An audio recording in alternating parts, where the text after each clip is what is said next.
Yeah, and Coach Tim Manigault likes to joke, it's not really a rivalry with Wayne. It just kind of falls on that week. But these two programs right here have outstanding just history and tradition. Brandon Davis looked outstanding last week outside of a couple mishaps. He had the Yep. fumble that Fia Cable ran back on the first series of the game for Concordia, drove him right down the field and just kind of coughed it up.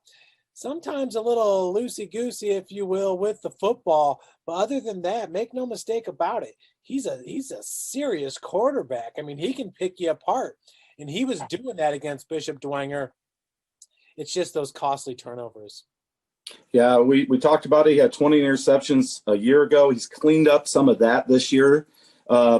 But those two fumbles were costly. And knowing Brandon, he's a great kid. He's a competitor. And I know that kid, he owns that. And he probably knows, man, we were moving the ball against one of the best defenses in the state. And you take those two fumbles away, it's a completely different first half. The Saints go up 24-6, and they had that cushion there. The game felt much closer than 24-6. So you got to play a little bit cleaner. Brandon knows that, and I think he will. He's going to, as long as he stays healthy, he's going to lead this offense. Amir Drew was having some success early on running the ball. They've got great weapons. We've talked about them already with Tyler Grossman and Luke Speckard, Scotty Van Lanningham. They definitely have some weapons in their aerial game. An offensive line that I think is getting better and better. Everybody talks about the defense because it's really good, but the offense is slowly catching up. Cam Johnson had a kickoff return last week for a touchdown. I think we need to see more of him on offense. Jace Parnan, another name there in the passing game. He's actually a St. Charles kid that somehow escaped going to Bishop Dwenger, ended up going to Concordia, a really good athlete. He can throw a football too. Don't be surprised if we see maybe a double pass or a reverse pass with him down the road. So this is a team, again, not a lot of depth, but they are really good position by position on both sides of the ball. They need to clean up some things, I think, in their kicking game, but I think that will come. Coach Manigault does a fantastic job. This is a dangerous team in the 3A playoffs as long as they're healthy, Jeff. And then on the other side, Wayne, Coach Sherwood Haydock, I'm sure he's banging his head against the wall a little bit. There's some talent out there. He's just still trying to cultivate things and figure out what he wants to do. He's definitely kind of in playoff mode now. You can tell when you talk to him. He knows that this is all about getting better for the postseason. He thinks he's got a team that can make some noise come sectional time. Defensively, they've really struggled this year. I think a lot of it isn't personnel. It's sometimes just out of position. And I think they're going to keep working on that. It was 14-6 last week against Snyder in the fourth quarter. And then the wheels fell off with, again, turnovers. That's been the bugaboo all year long for this team. If they can hold on to the ball and finish drives, clean up some things on the defensive side of the ball, I think Wayne's going to be just fine. But those are big ifs as we enter week 7 because they've really, really struggled with turnovers, especially fumbles and missed assignments on the defensive side of the ball. Yeah, you got something there. I really think the kids enjoy playing for Coach Manigault over there at Concordia. I mean, I love the fact that their DBs have so many tackles for a loss on the season. And like you said, Matt Gegline here and Sam Hudson, those two guys fly around. They're big hit machines. They combined for 25 tackles last week against Bishop Dwenger. In 3A, I don't think it gets much better than Concordia, so it's going to be interesting to see how the playoffs shape out. And of course, Coach Sherwood Haydock, his time's going to come at Wayne. There's no doubt about that. And Chris Thomas has been outstanding for him. He certainly is somebody that, he's been able to hang his hat on, averaging 4.9 yards per carry against Snyder. Sean Collins is back, so we'll expect big things from him in this game. And Lamarian Nelson is another guy who's really emerged on the scene for them. Yeah, he's just a sophomore, and Coach Haydock likes him a lot. He's getting more and more reps. He was dominating so much on the JV landscape that they said, we got to bring him up. And he's factoring more into that ground game now. And Sean Collins is still nursing an injured ankle. And I think that really cost Wayne last week. He was not the same Sean Collins that we've seen earlier in the year. They're going to, I think, use Collins more in the passing game is my hunch for Aiden Meek. This is a quarterback that they need a couple more options. They've got Cameron Tolles out wide. They certainly have Jamari Tabb, the big tight end. Earlier in the year, had a nice game. He's been kind of quiet these last few weeks. I think as Sean Collins gets healthier, I mean, they're going to be much better offensively, and I think we're going to see him more in the passing game, and then Nelson and Thomas more in the running game. Yeah, and I know we've alluded to this before, but when you look at Wayne and Sean Collins, there's not as many. He might be one of the most dynamic players in the SAC, averaging 17.6 yards per reception, and 10.9 yards per carry. He's just electric when he has the ball in his hands. He is. That injury's really held up their offense these last couple of weeks. I think it ultimately cost them the game, 29-28 against Southside 2 weeks ago. Last week, he was pretty ineffective against Snyder. Again, I attribute it to the fact that his ankle's just not fully healed. You're getting to the point of the season. If it's not 100% this week, next week, I wouldn't be surprised if they just kept him out. They know right now it's about getting better for the postseason. There is no conversation of an SAC title. There's no top half finish. The teams that they were supposed to beat or could have beaten, they've already played. I mean, they've got Concordia, Homestead, and Carroll to close out the season. Let's face it, it's about preparing for the postseason and getting healthy. And Sean Collins is an electrifying player that if he's 100%, this could be a dangerous, dangerous team that more than likely is going to be 1-8 going into the players are about to play. Give each one of us the courage to play this game in a manner which by our words and our actions is pleasing to you. Let us enter into this competition in a spirit of sportsmanship and with respect for the members of the opposing team. We ask you, Father, to bless each one of us, especially the coaches, officials, parents, and players. Keep everyone under the protective hand of your Son, Jesus Christ, and help us to be aware of his presence with us this evening and always. In the name of Jesus we pray. Amen. And now, ladies and gentlemen, please stand for our national anthem.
And with that, we are just about ready for football here at Zollner Stadium in Fort Wayne, Indiana. I'm Thad Goff, bringing you the broadcast tonight from Zollner Stadium as the Concordia Cadets take on the Generals of Wayne High School.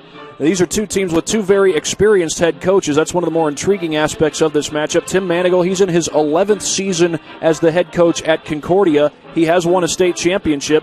That happened back in 2016 when Concordia won that state championship, a year removed from a dual state championship, if you will, from both Snyder and Dwenger. They, of course, were in different classes and still are, but Concordia got the championship in 2016.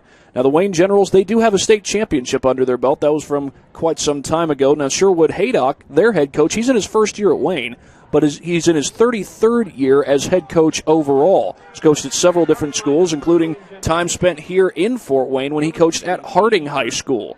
Harding was a part of East Allen County Schools, and he spent several years there, won a state championship, also added an extra semi-state championship in 2003. That state championship was in 2006.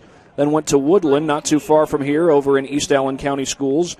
They won a regional championship in 2015 and a semi-state championship in 2017. Sherwood Haydock, in his career as a high school football head coach, has 5 sectional championships under his belt, along with those 4 regional championships and those 3 semi-states that we mentioned and that state championship. Great experience that Sherwood Haydock brings to the table. This is his first year. He takes over for Derek Moore, a team that had been in a bit of a rebuilding process, but that rebuilding process culminated in a 9-win season in 2018. Then last year, Wayne had a difficult season, went 0-10 on the year. Of course, Derek Moore, if I'm not mistaken, is now working at the Indianapolis Public Schools District.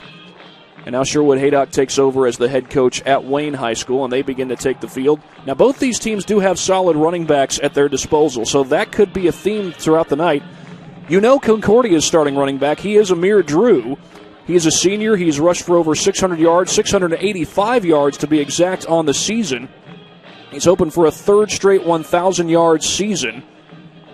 Had back-to-back 100-yard games and victories against Bishop Luers and Northrop, but Concordia recently they lost just last week at the hands of Bishop Dwenger. Now, Wayne, they've got multiple running backs in their arsenal. Chris Thomas is the leading rusher for the Generals this year. Sean Collins not far behind him. He lines up as the slot back. Collins with 403 rushing yards, Thomas with 767. So those two, no doubt, are expected to be the probably the workhorses during the course of this game. Quarterback for Concordia is a senior, Brandon Davis. Was a starter last year, got a few starts in his sophomore season, if I'm not mistaken. In talking to Tim Manigal not long ago, he even started a game or two as a freshman. And Brandon Davis has just been introduced by the PA announcer here at Zollner Stadium. Aiden Meek is the starting quarterback for Wayne. Meek is a junior, spent some time as the backup to Brendan Young, the former quarterback for Wayne, during that 9-3 run in 2018. Of course, Brendan Young now a member of Trine University. He, last I checked, is on the roster there. If I'm not mistaken, Trine is slated to start their games this coming week. Now, that's going to be interesting because they play in the MIAA. Most of those teams are in the state of Michigan, and if I'm not mistaken, the Michigan teams, from what I hear, may not be playing this fall, but waiting till the spring. Now, I can't confirm or deny that at this point. That may have been changed. The starting lineups are being introduced, so while we have a chance, we will go ahead and get a word in from some of the various sponsors that allow us to come out and do these games that we get to do here on SummitCitySports.com. Today's broadcast is brought to you by SummitCitySports.com. Like our Facebook page, Summit City Sports. Follow us on Twitter at 260 Sports, and be sure to subscribe to our YouTube channel. Kelly Automotive Group is Indiana's #1 automotive group. With over 1,000 new vehicles and 500 pre-owned vehicles to choose from, please visit drivekelly.com. Simple, transparent, and reliable. Tom Steele Tire has been servicing the Fort Wayne area for over 40 years. They will help you find the perfect tire for your vehicle and other auto repair services like brakes, wheel alignments, engine diagnostics, and more. Big Eyed Fish has been around the Northeast Indiana area for generations. Like their Facebook pages for updated promotions and enjoy the best fish in Fort Wayne in a family-friendly environment at Big Eyed Fish. You're invited to join ProFed Credit Union, where we get to know you to better serve you. Sign up online in 5 minutes or stop by a branch. Join ProFed today and start owning your financial future at profedcu.org. At Ottenwiller Contracting, we invest in our customers by providing peace of mind during the entire process from bid to build. visit ottenwellercontracting.com. Matt Dieglein. Summit Volleyball trains and builds the highest quality volleyball players in the area from ages 5 to 18. Their players are equipped with elite level skills and a foundation of life skills. Jump on board. Together, we can reach the summit. Anderson Heating and Air Conditioning is dedicated to providing the best possible solution for your home or business. Visit AndersonCoolHeat.com. El Azteca Mexican Restaurant has been a Fort Wayne favorite since 1973. El Azteca Mexican recipes are sure to tantalize your taste buds. Visit elaztecarestaurant.com. Number 22, Junior. iCryo specializes in whole body cryotherapy, body sculpting, cryofacials, infrared sauna, and compression therapy services. Check out Jalen Smith's signature location on Coliseum Boulevard by Blaze Pizza. Concordia Cadets.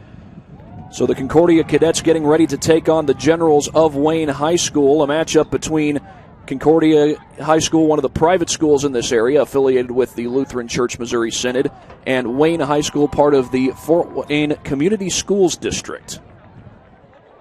One of 5 high schools in the Fort Wayne Community Schools District, along with Southside, Northside, Snyder, and Northrop. By the way, those teams are all involved with rivalries of their own. This is rivalry night here in the city of Fort Wayne. Although Wayne and Concordia not necessarily considered much of a rivalry. There are some interesting aspects, though. As I mentioned, both of these head coaches have won state championships, but it's going to be Concordia to get the ball first. The Generals set to kick it away.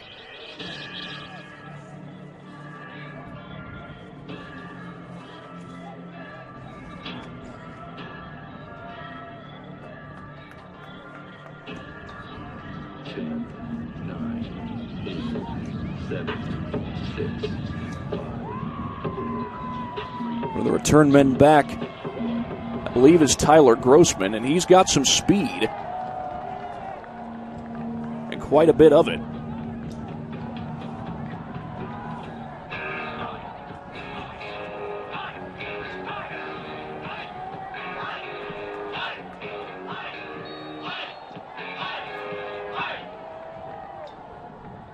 Daniel Urizar is the place kicker for Wayne, and it's a low-line drive kick caught right out of the air and returned out near the 40-yard line. I believe that's Luke Speckard on the return, and it is Speckard indeed who brings it back near the 40, and good starting field position for the Cadets.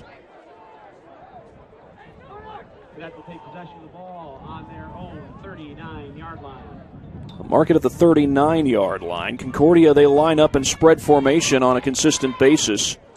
They're scheduled to put 4 wide receivers on the field. I should say they're expected to put 4 receivers on the field, and they do. Amir Drew is the lone back behind the quarterback, Brandon Davis. They are both seniors. Luke Speckard, Jace Parlin, Tyler Grossman, and Scotty Van Landingham are the starting receivers. And there's one of those receivers right now. That's Van Landingham cutting to the inside. Still on his feet until now, but he gets down to the opposite 29-yard line. A big play early on for the Cadets. Cadets cross into Generals territory. They are now on the 29-yard line. 1st and 10. So a big play to get things going in the passing game for Concordia, and that certainly can help when you've got an experienced quarterback on your roster, and Concordia certainly has that with Brandon Davis. That could have been movement up front. There were a couple of Wayne Generals who moved, and it looks like it's going to be a neutral zone infraction. Might have been Kadajuan Mitchell who jumped a little bit early. Kadajuan plays both D-line and offensive line. He's a 283, 5'10 defensive lineman. That moves it up to the 24-yard line.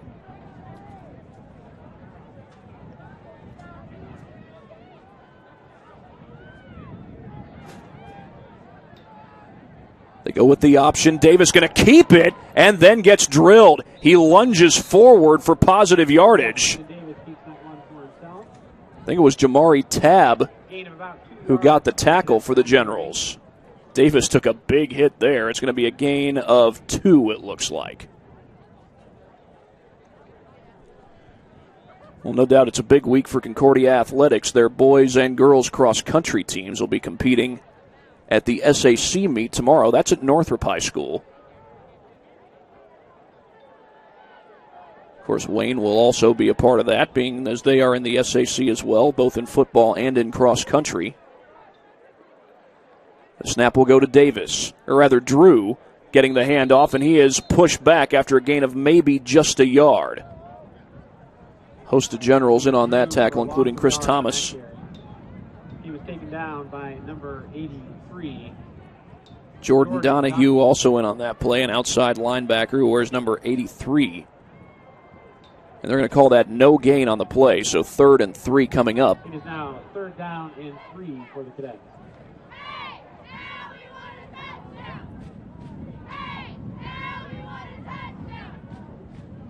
They'll operate from the pistol here. Drew behind Davis. Davis looks to throw. He pumps, gets flushed out of the pocket. Will throw on the run, and that is incomplete. He had Luke Speckard right at the goal line, but could not get it to him. And now a little bit of a decision to make. Cadets do have a senior kicker in Joe Goopman, but it looks like they may leave him on the sideline for this one.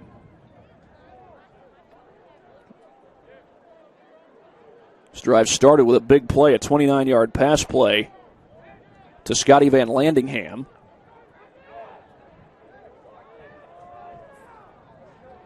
Beg your pardon, that was actually a 32-yard pass play to Scotty Van Landingham. And here's Davis to throw on 4th down. He lofts it toward the end zone. Contact made, and here comes the flag. Yeah, you could see that from up here in the booth. That contact was made by Justin Alexander. And it's going to be a pass interference and give the Cadets an automatic 1st down. Pass interference on the defense. I think that was Speckard that he was going for there, but the pass fell incomplete. And is that Eli Maddox? Davis is still on the sideline. They're just subbing guys in. And yet Davis will come back in to take the snap at quarterback. Eli Maddox started 2 games in Davis's place when he was unavailable. That was during the weeks of the Homestead and Snyder games. 2 games, 2 teams that you definitely want to have your starting quarterback available for. Now, they held their own against Homestead, but came up on the short end of that one. They go with the option. A little delayed handoff to Drew, stretching it wide, gets inside the 10 and down to about the 7. See where they mark it. On the carry for a gain of about 3 yards. Call it a gain of about 3 on the play. That put him at the 8-yard line.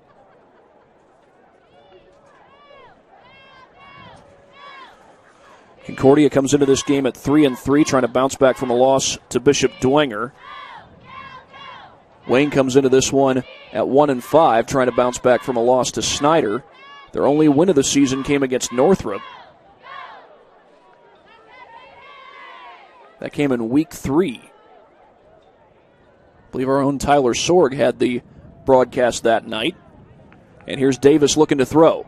Rolls to his right. Little sidearm throw to the corner of the end zone, and it's incomplete. He had Luke Speckard right along the sideline, but could not get it to him. So it's going to be 3rd down and 7. They can get a 1st down at the 1-yard line.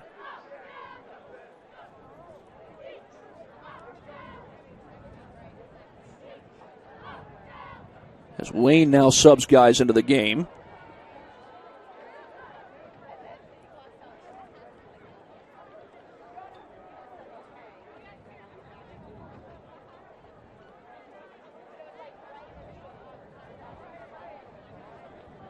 They'll operate from the pistol. Drew right behind Davis. He's got 2 carries in the game. Davis will look to throw, but gets pressured. Flushed out of the pocket, throws it to the corner, and it is caught! That's a touchdown! Luke Speckard. There is a flag on the Flag is down on the play, though. By Luke Speckard. It was called a touchdown on the field. Play was ruled as a touchdown. It's going to be holding against the Cadets, so that 6 points is coming off the board.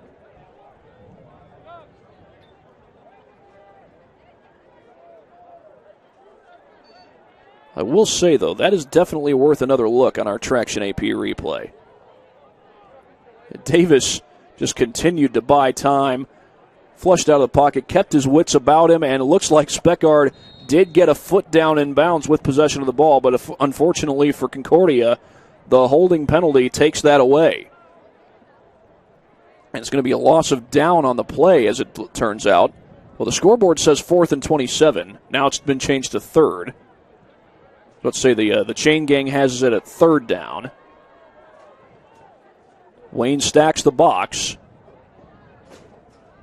No doubt trying to make things difficult for Concordia's run game. Here's Davis looking to throw toward the end zone. One-on-one, and it's intercepted. Right at the goal line. Intercepted by number 21. That's picked off by Justin Alexander. Hey, Cadet fans, after that disappointment, maybe you'd like a Chick-fil-A sandwich. Chick-fil-A sandwiches are now for sale in the concession. Well, that's certainly worth another look, no doubt about that. As Wayne gets the turnover, they'll get the ball at their own 20-yard line as well. Davis was looking for Speckard in the end zone, but Alexander played it almost perfectly right in front of him the whole time, reading the ball, and he gets the pick. And the Generals start out from their own 20-yard line. They use multiple backs in their running game, Chris Thomas and Sean Collins. We talked about that at the beginning. Here's the handoff straight ahead to Thomas. And it looks like Thomas got to about the 24. A good gain on first down. He picks up 4 on the play. Number 34, Lamarion Nelson. Beg your pardon, Lamarion Nelson getting the carry there. He's been used fairly frequently in this Generals offense. Listed as the backup to Chris Thomas. Back to the ground they go again, and that's Nelson, but this time he stood up. That is a stout Concordia defense he's going against. James Rusher and Dontrell Johnson in on that tackle for the Cadets.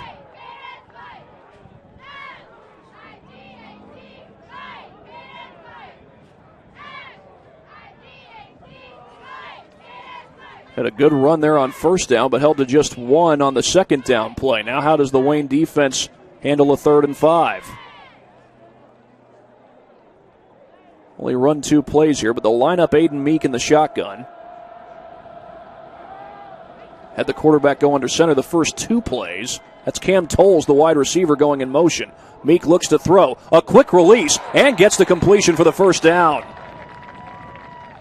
And that is number 16, Christian Flanagan, the senior wide receiver, a multi-sport athlete. He also plays high school basketball under head coach Byron Pickens.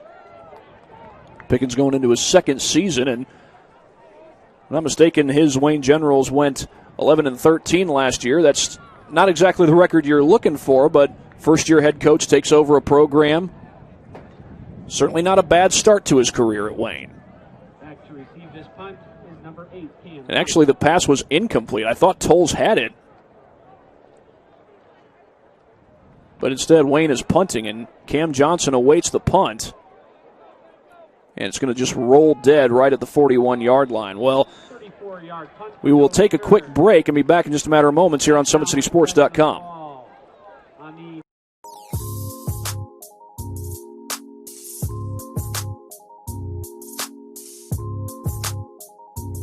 There are tons of benefits to using compression therapy, but my favorite are speeding up muscle recovery, reducing swelling and inflammation, and improving my athletic performance.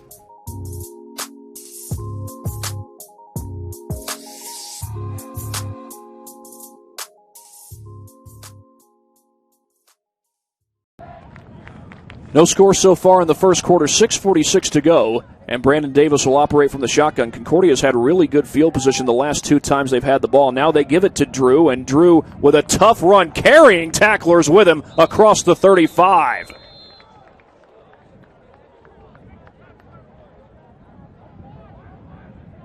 Amir Drew, no doubt a tough runner, and Wayne, they've been stacking the box frequently.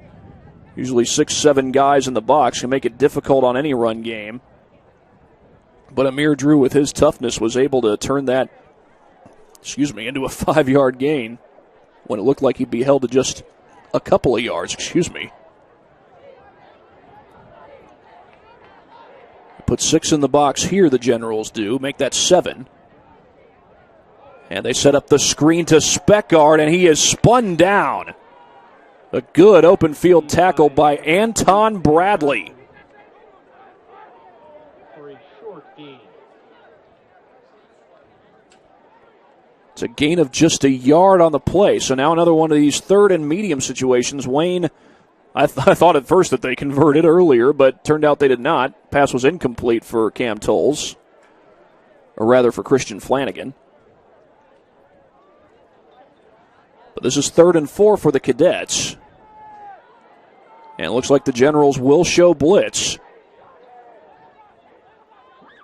Davis looks to throw. Running out of time. Steps away from the pressure. Going to take off and get it himself. Davis stumbles his way across the 40-yard line before he goes out of bounds. Even after he went out of bounds, he stumbled there a bit. But it's a first down run for Davis. And, Davis, he's not a quarterback who's necessarily looking to run with the football, but he's more than capable of taking off and getting a first down with his legs, or getting a good gain with his legs, whatever the case might be.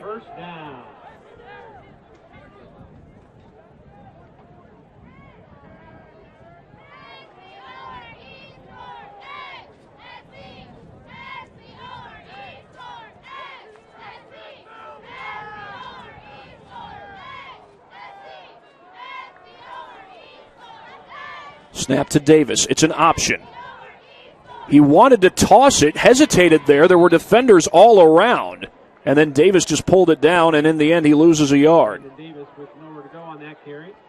Now, had he tossed the football, he might have lost more than just a yard there. Might have lost the possession, maybe even 6 points off the board. So Davis does preserve the possession for the Cadets, but it's a loss of 1 on the play. And Wayne has put a lot of guys in the box, but no matter how many guys you have in the box, defending the option is never easy. You got to figure out, is the quarterback going to pitch it? Is he going to keep it himself? And that can be difficult. Here's Davis against a blitz. Takes a shot downfield. Man is there. It's caught. Luke Speckard down to the 10-yard line. Check that. It's Johnson. Cam Johnson, number 8. As opposed to Speckard, number 6. Well, Davis had been looking to Speckard quite a bit in this contest early on, but he gets that one to Johnson, and it's going to be 1st and goal right at the 10-yard line.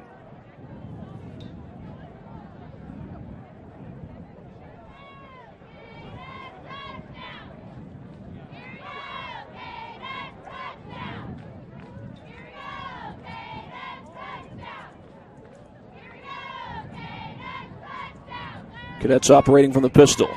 The option to the right side. Davis going to keep this one. And he's run down behind the line. Johnny Lagrone Brandon Davis on the carry. in on that tackle for the Generals. And he loses a yard on the play again. Well, the Generals have definitely done a good job against these option plays for the most part.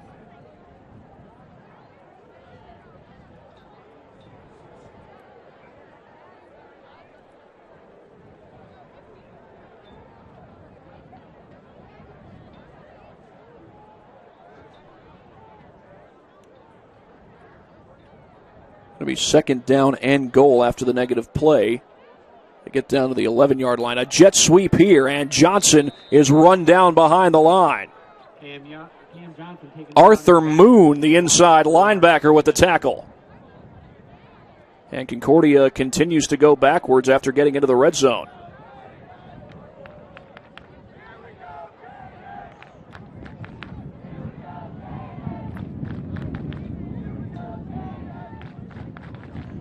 Davis back out there as he's got the play from Coach Manigal.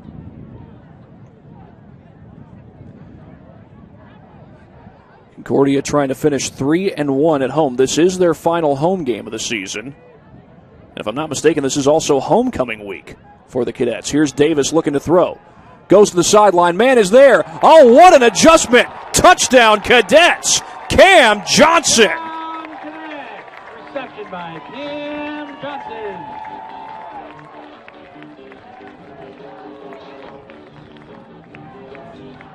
And Concordia takes a 6-0 lead. Credit to the Generals' defense. They were able to force some key negative plays on multiple occasions this drive. But Cam Johnson gets the touchdown grab. We'll show it to you here in a minute after this extra point by Joe Gutman.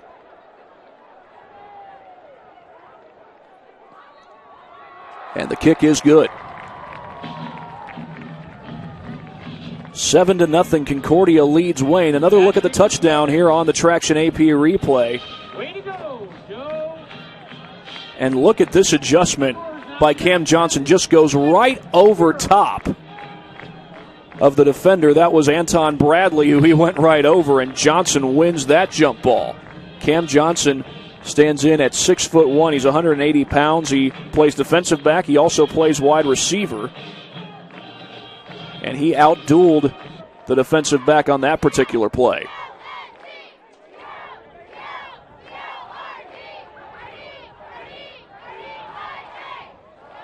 We have an update from Spooler Stadium. Snyder leads 13-0 over Northrop. And not too far from here at Northside High School, Northside leads Southside 7-0, and it looks like they're knocking on the door again. Try to keep you posted as that one goes on, but right now Concordia about to kick it away. Joe Gutman puts it on the tee.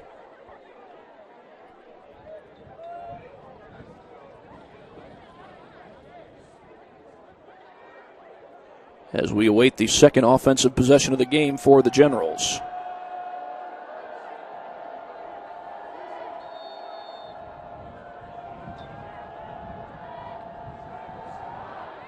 And it's a squib kick. Who's got it? I think Wayne does. They do indeed. That's Arthur Moon who covers the football.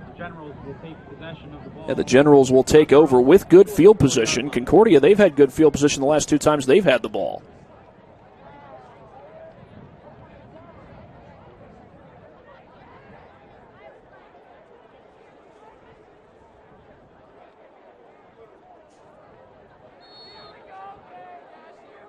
Last possession, they went 3 and out. And they'll send Aiden Meek into the shotgun here. Flag is down. Do we have some early movement? And we do indeed. It's on the Generals.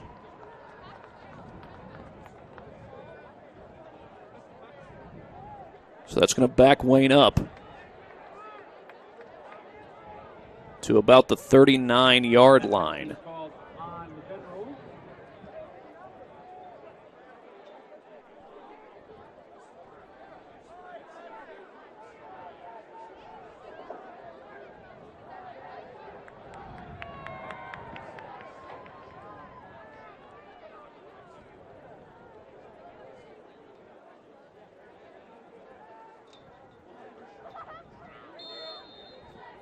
Meek will operate from the shotgun again. Concordia with 3 down linemen here on first down. He sets up the screen to the far side, but it's run down behind the line. Braden Payne gets the tackle for loss. Antoine Schneider caught the ball, but Payne was Johnny on the spot. And it's a loss of 5. Braden Payne continues to make big plays for this Concordia defense. I believe he had 3 interceptions in a span of 2 weeks, the games against Bishop Luers and Northrop. I was here for those games, and he had a heck of a night, especially against Luers, but also against Northrop.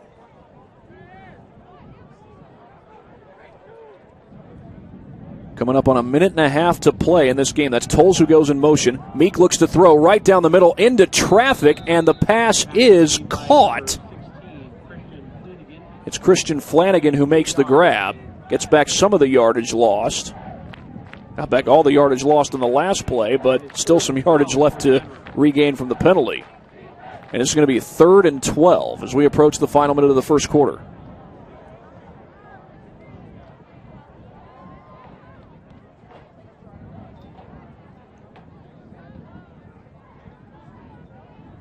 Now Meek does get in place.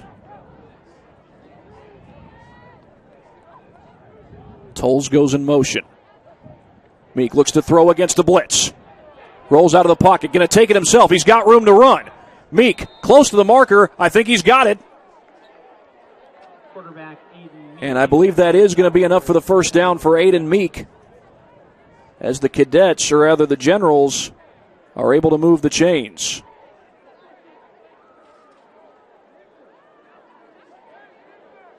So he marked it out at the 46-yard line. That was the line to gain.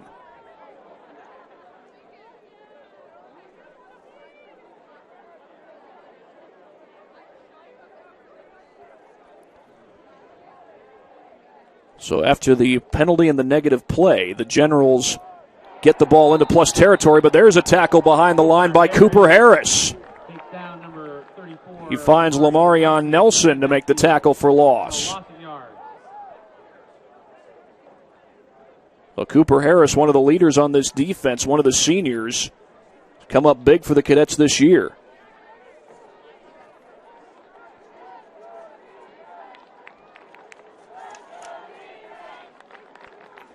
Yeah, Harris, he has 35 tackles on the season. They run this one, the Generals do, straight ahead, and that's Chris Thomas getting his first carry of the game. Chris Thomas with the carry for the Generals. Thomas, the leading rusher for the Generals this year, but that's going to be the final play of the first quarter.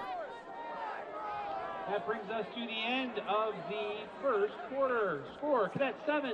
Concordia with a 7-0 lead over Wayne, but Wayne is on the move. We'll be right back after this break on SummitCitySports.com. This is an invitation to join a movement propelled by people who care and members who have a share in the place they bank. Good morning, Sam. So when you have the chance to get your first home loan, you know an expert will guide you every step of the way. Or when it's time to buy your new car, you'll be treated like more than just a credit score. Good news, ProFed can get you that payment. This is an invitation to a place where simply belonging can help enrich your whole community. ProFed Credit Union. You're invited. I was once a Southside kid who was led on a journey by high school football. A journey that taught me discipline, toughness, and the skills that made me a success. As a businessman with a CPA license who owns his own firm, I still use the building blocks of high school sports in my everyday life. Someday sports will end no matter what level you reach, but you will be left with the skills to compete in the next game, the game of life. Well, this is Chris Thomas getting the carry right back into action, and Thomas takes it all the way down to the 25-yard line as we begin the second quarter here at Concordia High School. Chris Thomas getting the handoff there, his second carry of the game. He's the leading rusher for the Wayne Generals coming into this game, taking over for Keyshawn Fields, who is now at Advanced Prep Academy down in Auburndale, Florida. Fields, of course, was the leading rusher for the Generals the last two seasons. Came up close to 1,000 yards in that 2018 season when Wayne won 9 games. Trying to bounce it to the outside is Thomas, and a tough run after contact to get to the 20-yard line. Ran right into Dontrell Johnson to get some extra yards. It's a gain of 6 when all's said and done. Looks like they're going to give him the 19-yard line, so make that a 7-yard gain.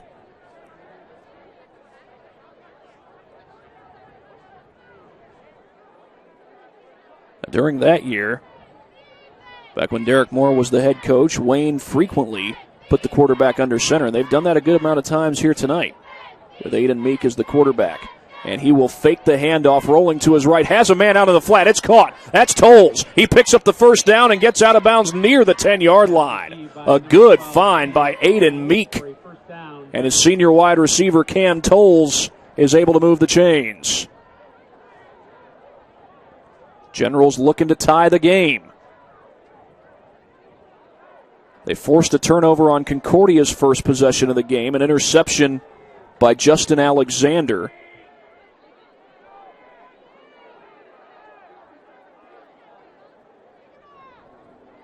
And now the Generals are knocking on the door.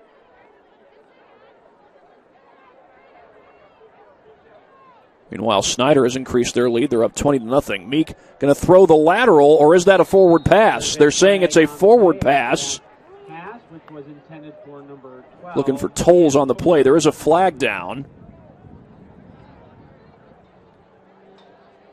Officials will sort this one out, and we'll see what the verdict is.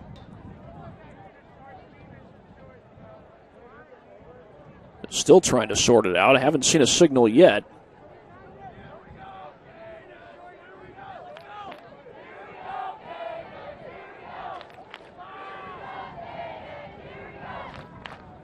So plenty of discussion going on. I'm not sure if somebody jumped off sides or maybe there was a hold on the play. Looked like I just saw one of the officials signal for a hold. More than likely back up the Generals. Although you can have defensive holding called on a pass thrown behind the line of scrimmage. You cannot call pass interference in that situation, but you can call defensive holding.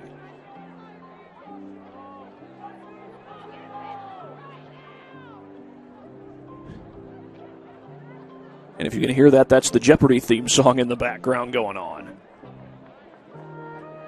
No foul on the play. So a long discussion leads to a flag picked up. Second and 10 for the Generals. It's going to be 2nd and 10. The Generals, looks like they would need to get to right about the 1 yard line or close to it to get a first down. It's not a goal-to-go situation. They don't have a whole lot of room to work with if they were to get a first down and not score. Christian Flanagan splits out wide to the left. He is the lone wide receiver on the field at this point. But Meek looks like he's going to line up under center, and he is.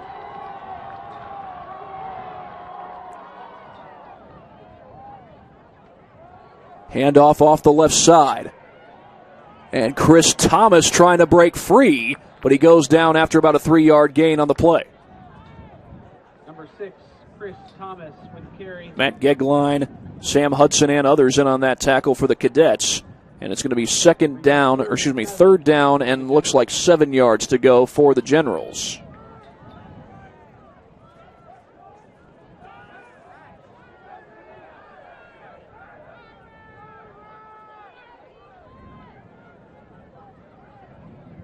Thomas remains in the backfield. We've seen him used in the running game. We've seen Lamarion Nelson used in the running game, and now whistles blow, and a timeout is going to be called by Wayne. So while they take a timeout, we will take one as well here on SummitCitySports.com.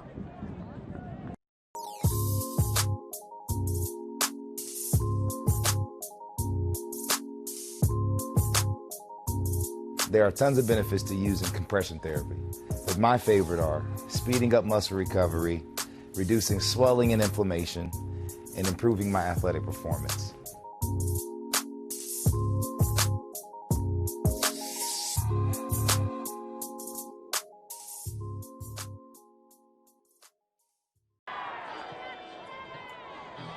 Wayne is driving here in the second quarter, a drive that started at their own 44-yard line before the first quarter ended.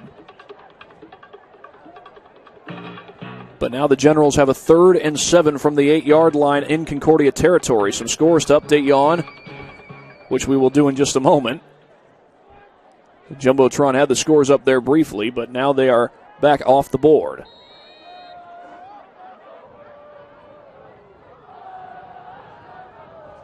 Meek operates from the shotgun. That's Cam Tolles who goes in motion. High snap. Meek picks it up. Going to look to throw on the run. He gets some pressure. He gets it away and heaves it out of bounds, and here comes a flag. Isaiah Rusher got the pressure. Are they going to call intentional grounding here? It is intentional grounding. Well, the call here, the reason for the call in this case would either be that he threw the ball out of bounds but the ball did not reach the line of scrimmage, or that perhaps Meek was not out of the tackle box.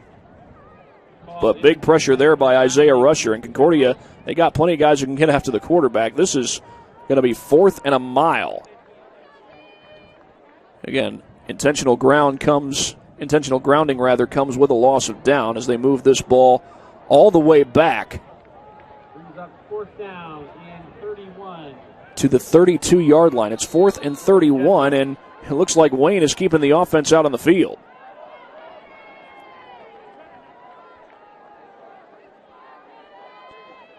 Bit of a high snap. Meek looks to throw.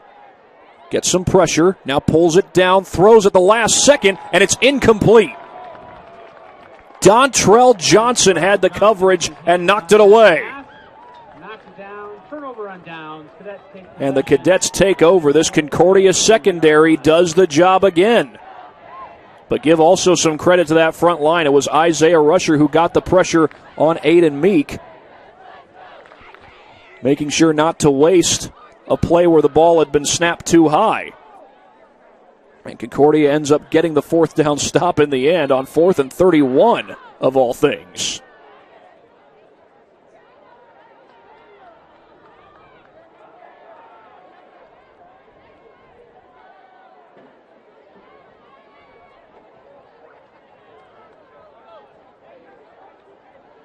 Davis will operate from the shotgun. That's Drew right behind him. And Drew will get the call here on first down. Stiff arms a man to get some extra yardage. Out across the 35, and a gain of looks like 5 on the play. Maybe 6. Yeah, I'll call that a gain of 6. I believe that's Drew's 3rd carry of the game so far. Came into this game closing in on 700 yards total for the season.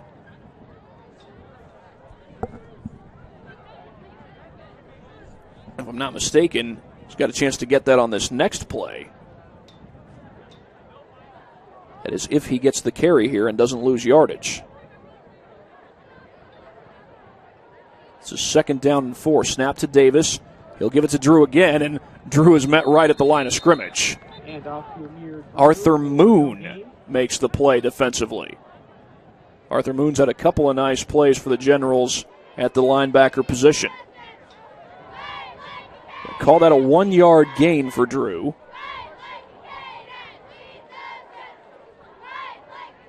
And it'll be 3rd and 3. I believe it was on 3rd down when Concordia got their touchdown in this game already.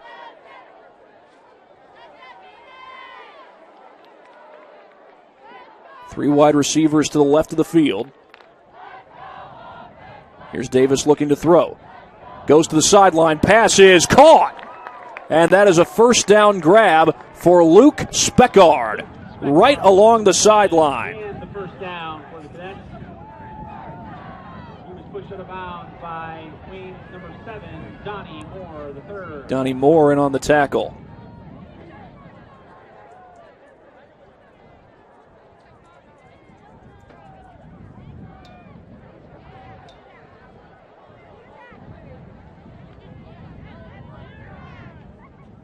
Puts Concordia at the 49-yard line. Still on their own side of the field, but very close to getting into Wayne territory. But again, the Generals stack the box defensively. They've been doing that on a consistent basis, and that was almost intercepted. It was intended for Scotty Van Landingham. I believe it was Avant Rogers who had a beat on the ball. And if he had picked that off, he might just have been gone. He would have just had Van Landingham to beat if he picks that thing off. But Concordia will live to fight another down.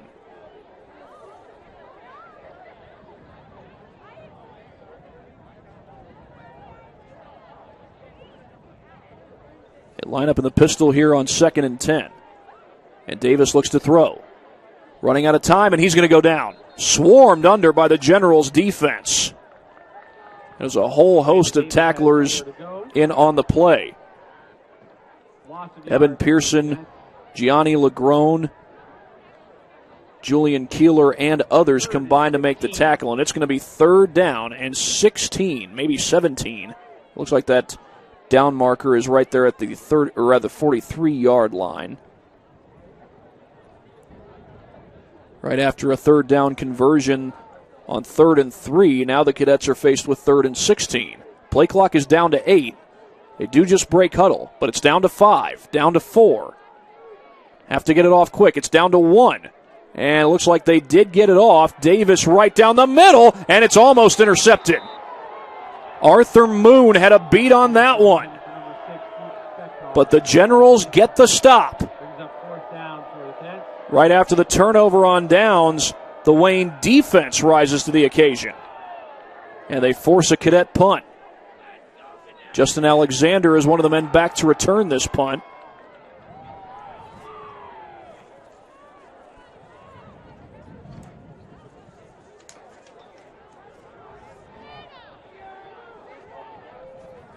And on to punt it away. I believe that's Luke Speckard punting it away. And a fair catch signaled right at the 16-yard line. And it is Alexander who fields it, and the Generals will start this drive from their own 16-yard line, down 7-0. Long way to go if they want to get this ball into the end zone.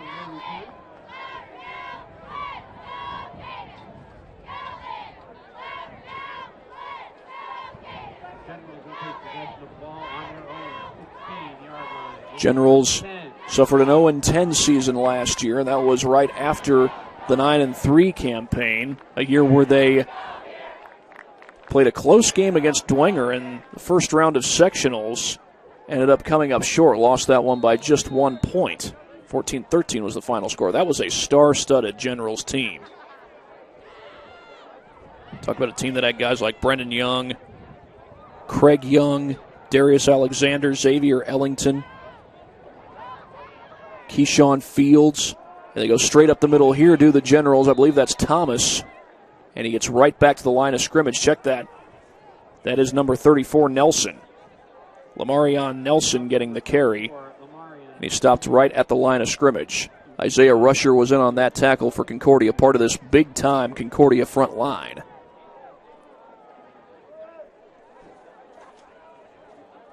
It's interesting, the first 4 games of the season for Concordia, they either pitched a shutout or were dealt a shutout. That all changed in the Northrop game. They won that one 21-6, and of course they were not shut out by Dwenger last week, but they did lose that one 38-12. Off the right side with Nelson trying to break free, and it's a short gain. That Concordia defense again rising to the task. James Rusher in on that tackle. James Rusher, a sophomore linebacker, 6'2", 210 pounds. He makes a huge play there. It's a whole group of guys that can make a play on any given night, any given down for this Concordia team.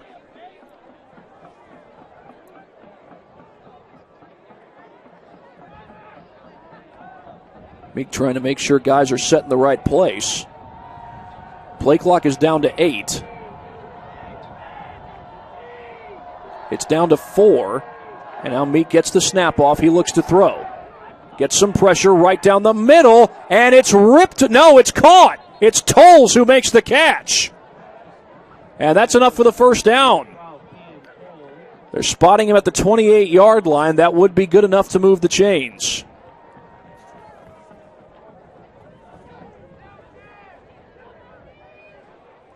And I believe that's the first third down conversion of the Knights for the Generals.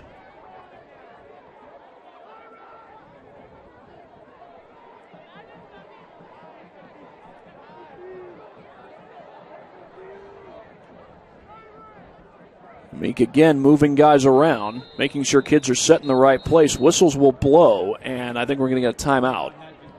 A timeout called by Sherwood Haydock. Wants to make sure his guys are set, I would imagine. Probably didn't like what he saw there with the formation. With 6 minutes to go, we'll be right back after this quick break here on SummitCitySports.com.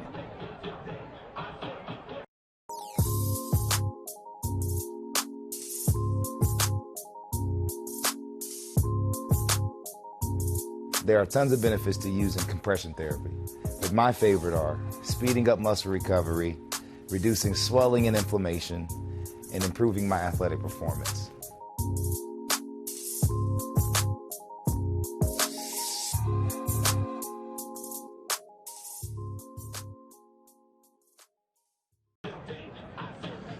Well, some updates for you. Bishop Dwenger leads Bishop Luers 7-6. Carroll and Homestead are tied at 14. It's 21-0 Snyder over Northrop. And when I last checked, the score of that game at Northside, the Legends actually lead 14-0 over Southside. Indeed, that is the score. But this is 1st and 10 after a big third down conversion moments ago by the Generals. Their first of this game. We've got 6 minutes to go in this first half. Aiden Meek goes under center. He will hand this one off to Thomas. Thomas bounces off a tackle, and there he goes. First down and more. It's a foot race. Chris Thomas down the sideline. Can they catch him? A cut to the inside. Still going. He's gone. Chris Thomas wins the race to the end zone. And the Wayne Generals are an extra point away from tying this game. A 72-yard touchdown run by Thomas.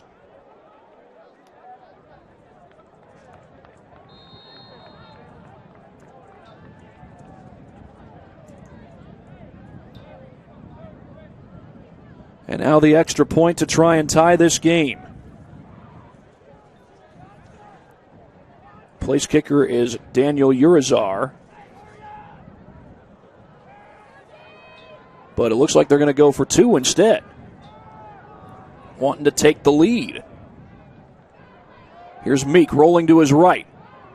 Throws to the corner. Has a man there. It is caught! Cameron Tolles a diving grab. And Wayne is up by one. A roll of the dice.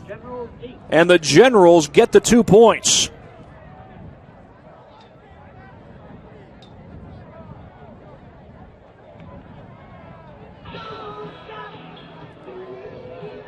Well, we'll watch this on the Traction AP replay. This is the play moments ago, the 2-point play. Aiden Meek rolls out of the pocket. No doubt a tough throw. He got a defender in front, but Cam Tolles able to reach out and make the touchdown grab right behind Braden Payne. And Wayne takes the 8-7 lead over Concordia.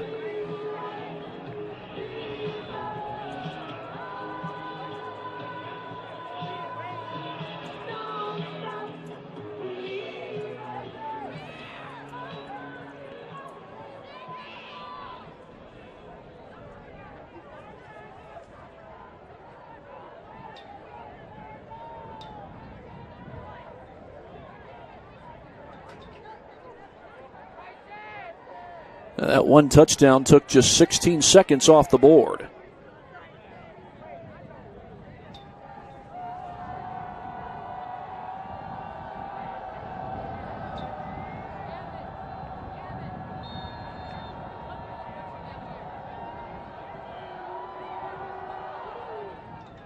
Short kick, returnable, but down to a knee to field it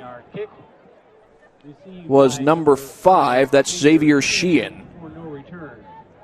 And that's where Concordia will take over, is right about the 31-yard line, trailing on their home field. The last time that was the case was the game against Northrop 2 weeks ago, but Concordia was able to win that one. They scored 20 unanswered points in the second half. Update on one of our Northeast 8 conference games going on. New Haven is leading Belmont 28-0. I think that's the game that our good buddy Ryan Dellinger is at. Here's Brandon Davis operating from the shotgun. He looks to throw on first down. Goes out on the flat, and that's caught. Tyler Grossman with the grab, and he's close to the first down. Grossman for a gain of 9 yards for the Cadets. Looks like he might be short. Needed to get to the 41-yard line to get the first. They were marking it just short of that.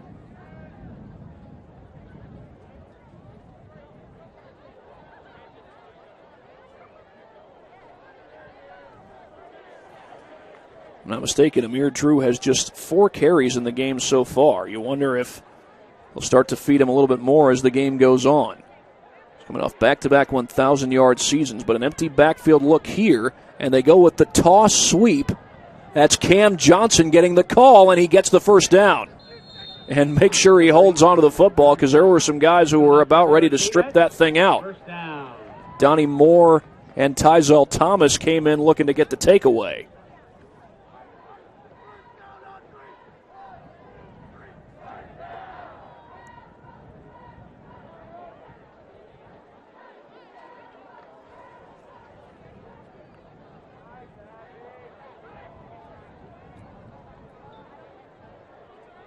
Less than 5 minutes to play here in this first half as Wayne stacks the box. And, of course, that does make it difficult to run the ball. Here's Davis under pressure. He's going to go down.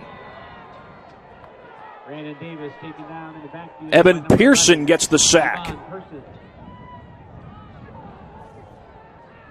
Big-time play by the Generals defense. Defense that rose to the occasion after their offense turned it over on downs.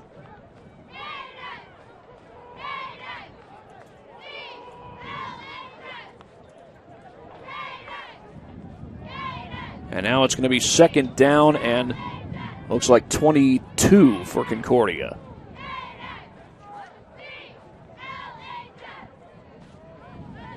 Here's Davis to throw.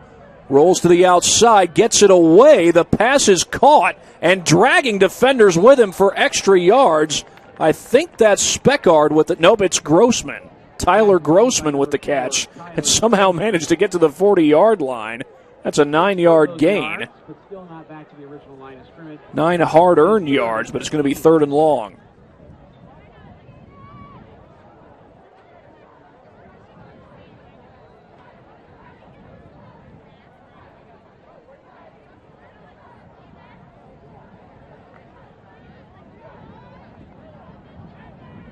Concordia converted on 3rd and 3 on their last possession, but then got to a 3rd and 16 and was not able to convert. And there's some early movement there. Who's it going to be on? Or about 3 or 4 defenders jumping off sides, and that's going to be the call. Encroachment, actually, is the call. And so that'll move the ball up to the 45-yard line, and that'll be good, or a better down and distance for Concordia. It is now 3rd and 8. It'll be 3rd and 8 after the penalty.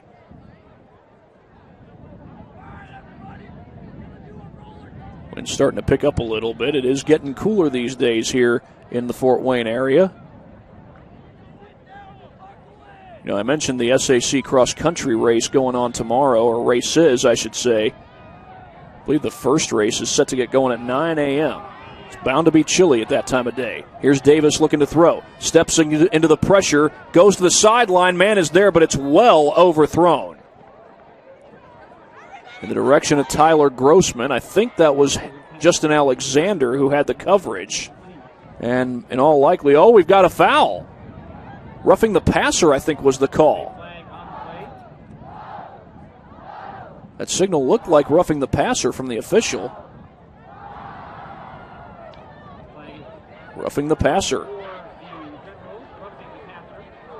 So that's going to be an automatic first down for Concordia. Wayne's defense was about to get off the field.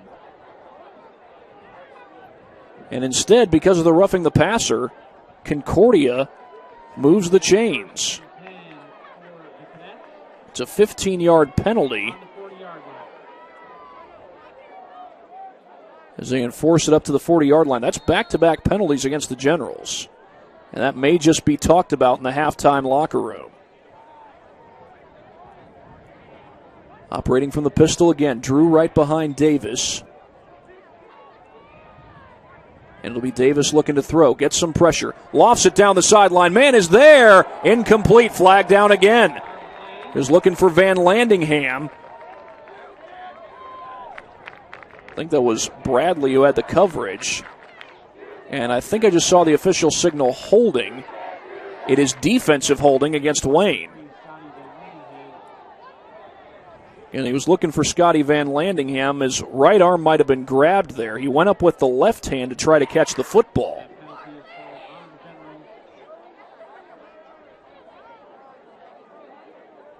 That's 3 consecutive penalties against Wayne. And again, that may very well be talked about at the halftime locker room. So it was a 10-yard penalty. The Cadets take possession now on the 30-yard line.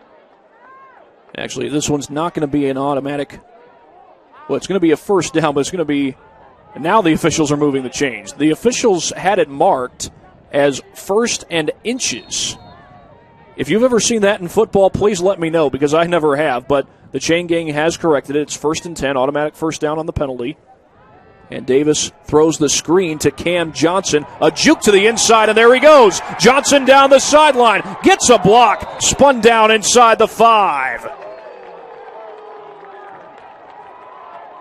Big-time run after the catch by Cam Johnson.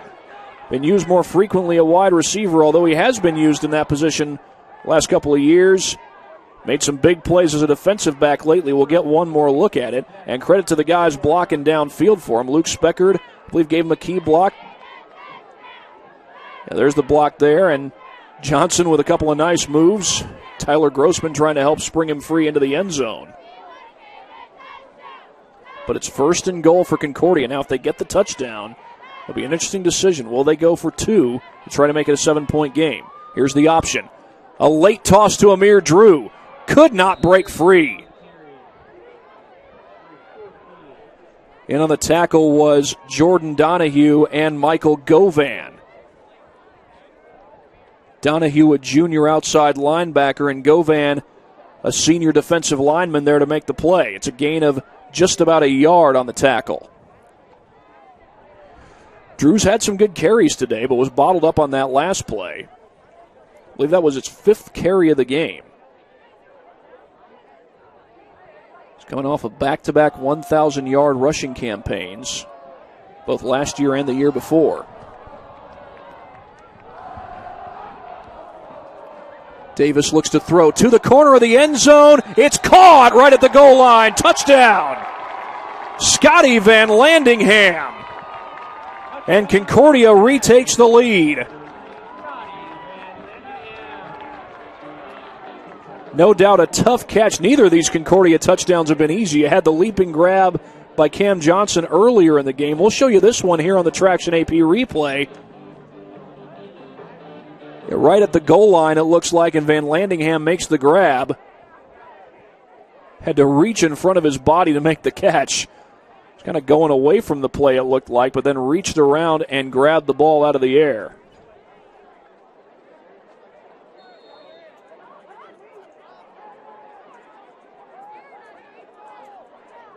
Van Landingham has become a very frequently used receiver as the Cadets do line up to go for 2. Davis looking to throw. Gets some pressure and goes down. Wayne prevents the 2-point play. Chris Thomas in on that tackle with a host of other guys. Jordan Donahue was one of them.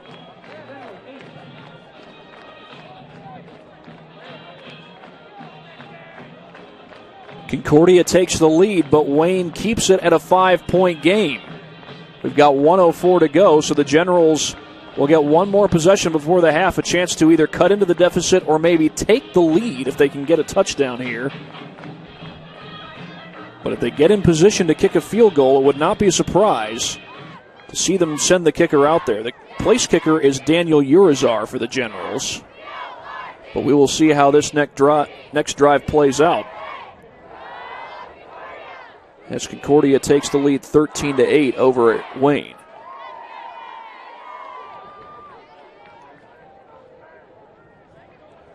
Concordia's next 2 games will no doubt be difficult ones. They go on the road to play Carroll next week and then on the road again to play Northside for the regular season finale. This is their home finale. It's a squib kick to the sideline. It's fielded by Tolles, trying to stretch it out, and he's going to be run down at the 28, maybe the 27-yard line.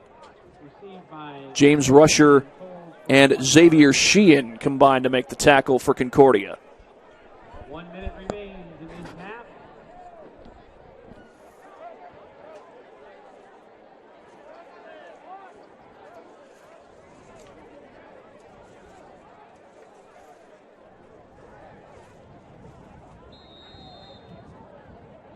Now for Wayne, their final 2 games of the regular season are also going to be tough ones. They'll be at home, though. They play Homestead next week, and they'll follow that up with a home game against Carroll. Here's the handoff off the right side to Thomas, bounces it to the left side and finds plenty of room. Is he going to do it again? Thomas stays in bounds. A cut to the inside and another one. Shifty running by Chris Thomas, but the ball came out. And Concordia has got it. James Rusher comes up with the play, comes up with the recovery, and Concordia spoils a big run by Thomas. Well, Chris Thomas has shown plenty of shiftiness, but here at the end of this play, just coughs up the football. We'll see who stripped it out here. I think it was Sam Hudson who poked it out. Came in there, knocked it out with the left hand or left arm, and Concordia gets the recovery. And with 44 seconds left, Concordia, they've been largely going to the air in this particular game. They normally like to go to the ground, especially with a back like Amir Drew, but with Wayne stacking the box, Hasn't necessarily been a surprise to see him go to the air more often. But they'll go to the ground here with Drew in a very short gain. Maybe got a yard, but that's about it. Might have even lost a yard, actually.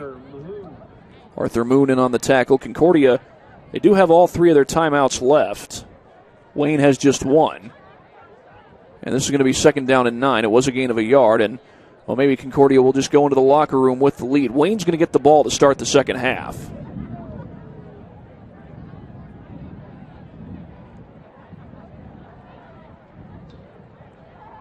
Concordia doesn't even have to run another play.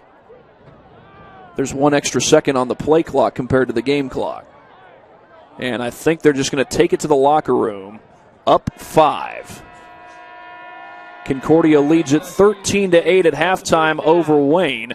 They get the fumble, but just run 1 play, and that takes us to halftime.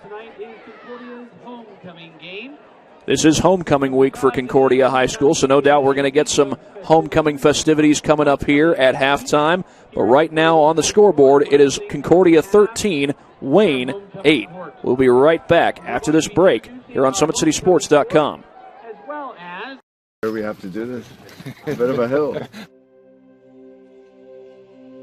His mother said, if you're coming to school, you got to bring your sister because they have to go and work in the fields. So this kid carries his 1-year-old sister everywhere. A lot of those kids don't eat in the morning. A lot of those kids, the only place they do eat is at that school. I thought going up that mountain, Mary's meals can reach everywhere that there's a hungry child. Do you see what happens after a simple meal? It just came to life. Love reaches everywhere.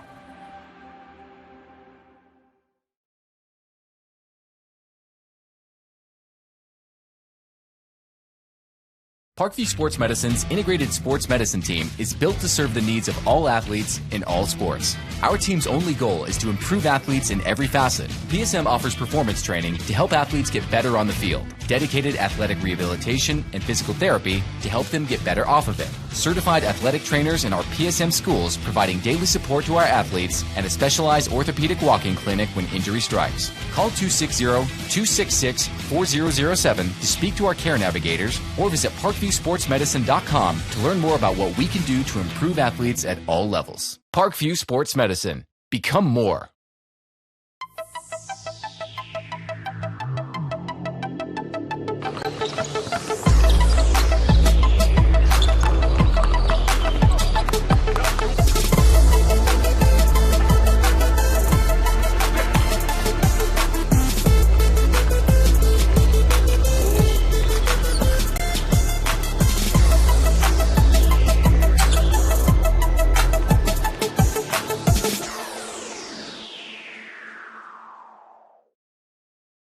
Joint pain, sprains, strains, or a possible broken bone? Make the Parkview Ortho Express Walk-In Clinic your first stop when you have an orthopedic or sports injury. Call 260-266-4007 for more information. Welcome to the Summit City, home to the 260's dedicated high school athletes and fans. Each victory and celebration captured by our cameras. Treasure the highlights from the Summit Athletic Conference this season, or complete games live or on demand. After all, nobody's more proud to call Fort Wayne home than SummitCitySports.com.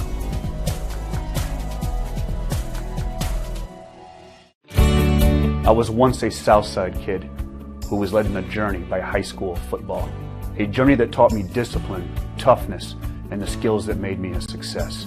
As a businessman with a CPA license who owns his own firm, I still use the building blocks of high school sports in my everyday life. Someday sports will end no matter what level you reach, but you will be left with the skills to compete in the next game, the game of life. Joint pain, sprains, strains, or a possible broken bone? Make the Parkview Ortho Express Walk-In Clinic your first stop when you have an orthopedic or sports injury. Parkview Ortho Express, located at the Sport One Parkview Fieldhouse, gives you access to quick care and orthopedic physicians when you need it most. Get x-rays, treatment, and referrals to Parkview Care, all in the convenience of a walk-in clinic. Call 260-266-4007 for more information. Thank you for watching Summit City Sports. To help broaden our coverage, we're asking you to become a monthly sponsor to our Patreon account. We produce weekly highlights and live video broadcasts. When the Homestead girls golf team won its first state title in program history, we were there. When Fort Wayne brought back 3 state titles in cross country, we were there. We believe in sharing positive stories and setting the standard for how high school sports should be covered. Join us and donate today. This is an invitation to join a movement propelled by people who care and members who have a share in the place they bank. Good morning, Sam. So when you have the chance to get your first home loan, you know an expert will guide you every step of the way. Or when it's time to buy your new car, you'll be treated like more than just a credit score. Good news, ProFed can get you that payment. This is an invitation to a place where simply belonging can help enrich your whole community. ProFed Credit Union. You're invited.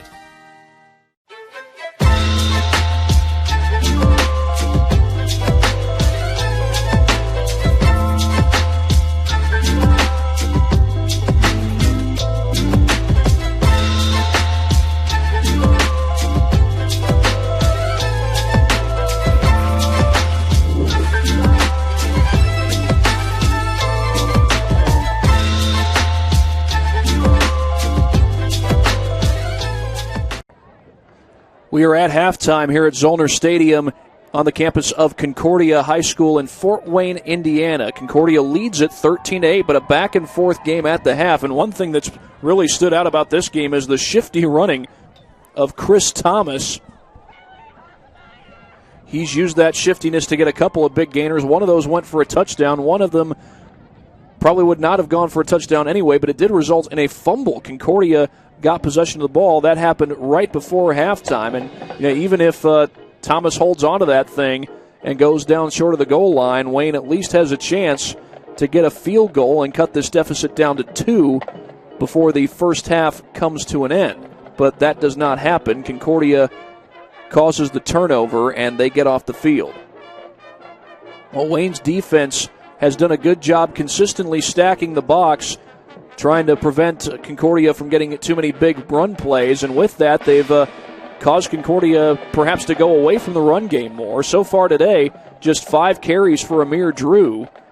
He's had some good carries, but held to just 5 in this game, no doubt in large part because of Wayne continually stacking the box, putting 6, sometimes 7 guys in that front 7 in that box on a consistent basis, and forcing Concordia to go more with the pass and getting good pressure on Brandon Davis as well. They've sacked him twice tonight. But Concordia has been able to get the drives going when they need it. Brandon Davis, he's been able to find his guys at key moments. He's thrown 2 touchdown passes in the game. They've gotten him outside the pocket, gotten him some good throws rolling out. And Concordia has the lead at halftime, 13-8, trying to go to 4-3 on the season. This is their home finale, and this is homecoming night. And right now, perhaps a little homecoming routine going on from the band, and I think that might also be the dance team out there for Concordia High School. But we'll get in a word from our sponsors before we go any further here on SummitCitySports.com.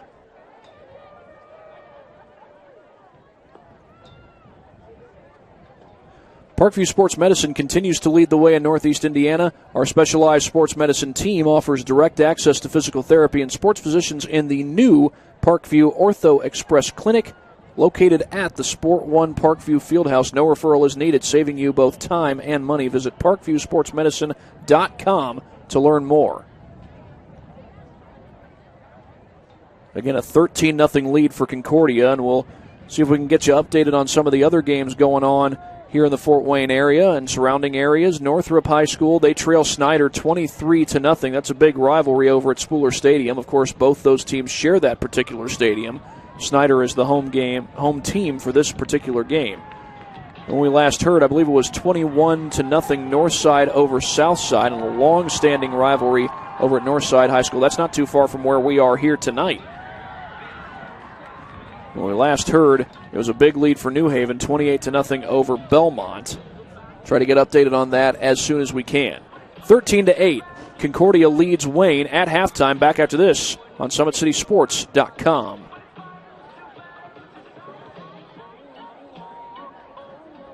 We have to do this. A bit of a hill. mother said, if you're coming to school, you got to bring your sister because they have to go and work in the fields. So this kid carries his 1-year-old sister everywhere. A lot of those kids don't eat in the morning.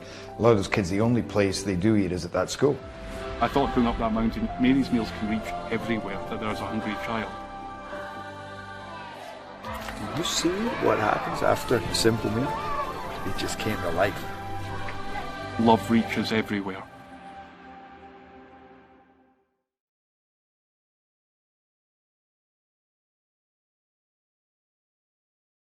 Parkview Sports Medicine's integrated sports medicine team is built to serve the needs of all athletes in all sports. Our team's only goal is to improve athletes in every facet. PSM offers performance training to help athletes get better on the field, dedicated athletic rehabilitation and physical therapy to help them get better off of it, certified athletic trainers in our PSM schools providing daily support to our athletes, and a specialized orthopedic walk-in clinic when injury strikes. Call 260-266-4007 to speak to our care navigators or visit ParkviewSportsMedicine.com to learn more about what we can do to improve athletes at all levels. Parkview Sports Medicine. Become more.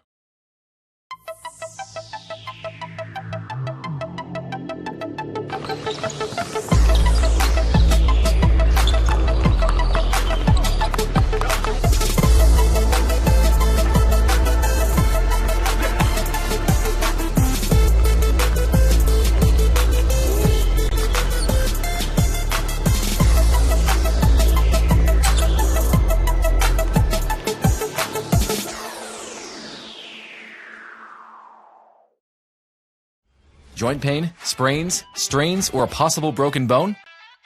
Make the Parkview Ortho Express walk-in clinic your first stop when you have an orthopedic or sports injury. Call 260-266-4007 for more information.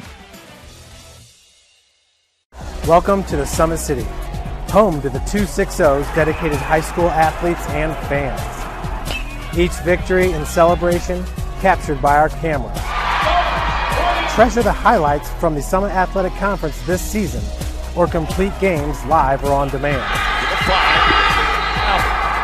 After all, nobody's more proud to call Fort Wayne home than SummitCitySports.com. I was once a Southside kid who was led on a journey by high school football. A journey that taught me discipline, toughness, and the skills that made me a success. As a businessman with a CPA license who owns his own firm, I still use the building blocks of high school sports in my everyday life. Someday sports will end no matter what level you reach, but you will be left with the skills to compete in the next game, the game of life. Joint pain, sprains, strains, or a possible broken bone? Make the Parkview Ortho Express walk-in clinic your first stop when you have an orthopedic or sports injury. Parkview Ortho Express, located at the Sport One Parkview Fieldhouse, gives you access to quick care and orthopedic physicians when you need it most. Get x-rays, treatment, and referrals to Parkview Care, all in the convenience of a walk-in clinic. Call 260-266-4007 for more information. Thank you for watching Summit City Sports. To help broaden our coverage, we're asking you to become a monthly sponsor to our Patreon account. We produce weekly highlights and live video broadcasts. When the Homestead girls golf team won its first state title in program history, we were there. When Fort Wayne brought back 3 state titles in cross country, we were there. We believe in sharing positive stories and setting the standard for how high school sports should be covered. Join us and donate today.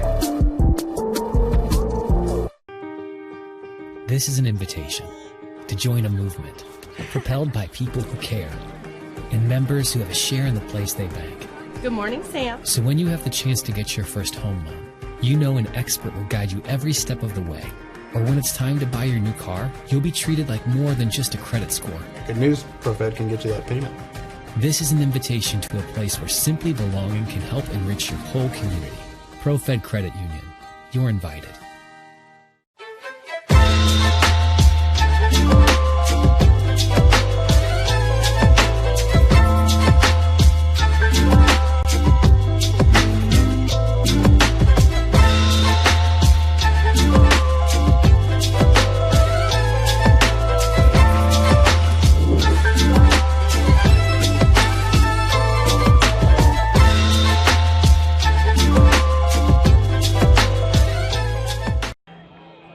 It is halftime here at Zollner Stadium. Concordia leads Wayne 13-8. Concordia trying to go to 4-3 on the season. Wayne trying to get their second victory of their season. Their lone win so far came against Northrop back in week 3. Had a tough loss to Southside a couple of weeks ago in a close game. 29-28 was the final there.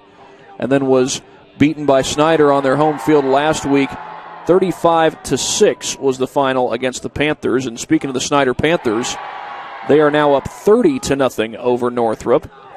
And that game going on not too far from us at Spooler Stadium.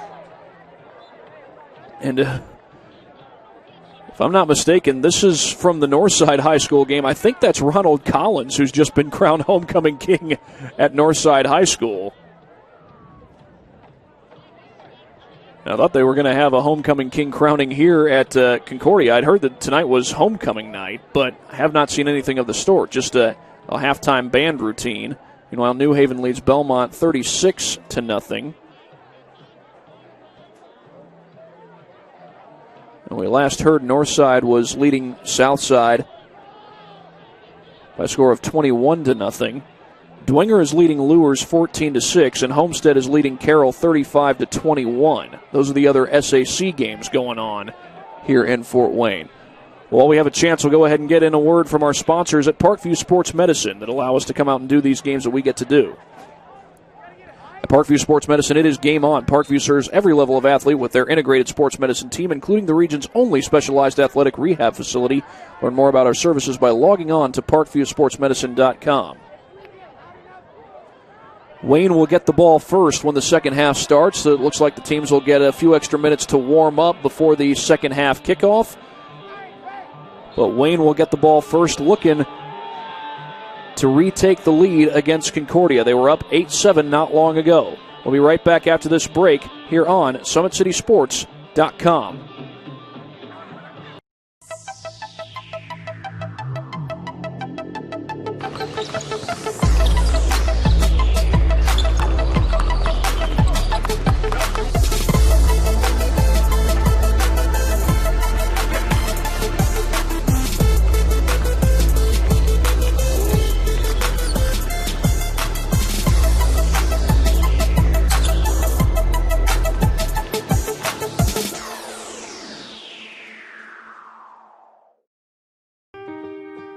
This is an invitation to join a movement propelled by people who care and members who have a share in the place they bank. Good morning, Sam. So when you have the chance to get your first home loan, you know an expert will guide you every step of the way. Or when it's time to buy your new car, you'll be treated like more than just a credit score. Good news, ProFed can get you that payment. This is an invitation to a place where simply belonging can help enrich your whole community. ProFed Credit Union. You're invited. I was once a Southside kid who was led on a journey by high school football. A journey that taught me discipline, toughness, and the skills that made me a success. As a businessman with a CPA license who owns his own firm, I still use the building blocks of high school sports in my everyday life. Someday sports will end no matter what level you reach, but you will be left with the skills to compete in the next game, the game of life.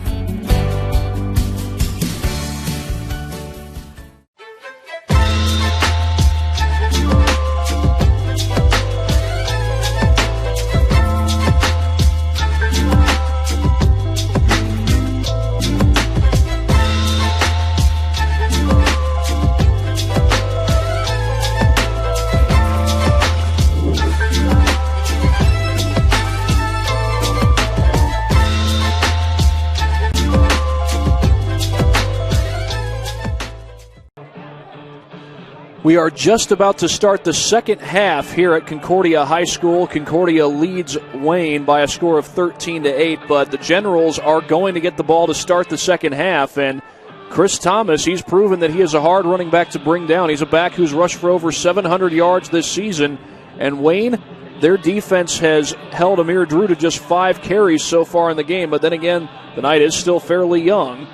We'll see if the Cadets can find a way to get him the football more frequently as the game goes on. But like I said, it is Concordia who has the lead as we get ready to start the second half here at Zollner Stadium, just across the street from the main campus at Concordia Lutheran High School.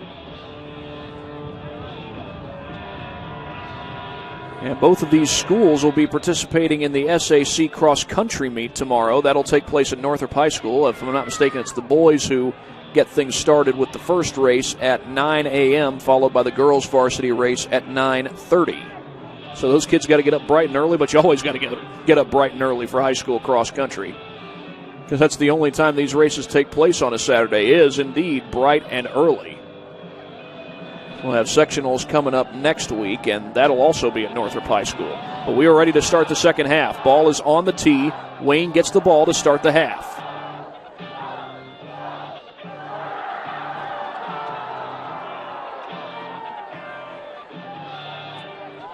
Cooper Harris is on to kick it away. One of the men back to return is Justin Alexander. Not to be confused with Jason Alexander, who some of you folks out there may remember played George Costanza on the hit sitcom Seinfeld. And it's an onside kick. Did Wayne get it? No, the ball's loose. Wayne says they got it, and they did. Coming up with a football is Marquise Billingsley. And he saves the possession for the Generals as Concordia tried to pull a fast one on him. But the Generals are going to get good field position out of this. They'll start from their own 49-yard line. Aiden Meek comes back out. It's mostly the running game that the Generals used to move the football there in the first half, especially the running of Chris Thomas. Haven't seen much from Sean Collins yet, but he's rushed for over 400 yards on the season. He's the second leading rusher for the Generals. Second leading rusher last year behind Keyshawn Fields. And this will be Thomas surging ahead for a positive gain on first down. Gets about 3 on the play. Ran into a couple of Concordia defenders. And it's going to be 2nd down and 7. Thomas did get some good minutes in the backfield last year, although the run game was predominantly the use of Keyshawn Fields and Sean Collins. Collins now a junior, Thomas is a senior, and Keyshawn Fields, of course, has graduated, gone down to Advanced Prep Academy down in Florida. Blitz is coming. Meek throws the slant complete. Broken tackle by Tolles, but the second wave gets to him. Cooper Harris in on the tackle for the Cadets. Got a little bit of help from big number 53, Grant Hayworth, the sophomore defensive lineman. And it's going to be 3rd and 3 for the Generals. Neither team has been great on 3rd down today.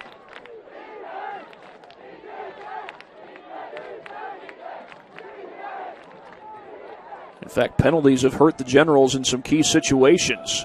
It was a roughing the passer penalty that gave Concordia a first down that led to the touchdown. Good second effort there by Nelson, but it looks like he's going to come up short of the first down. Lamarion Nelson, a carry for 2 yards there, and he is a yard short of the line to gain. 4th and 1. And I would imagine the Generals are probably going for it here.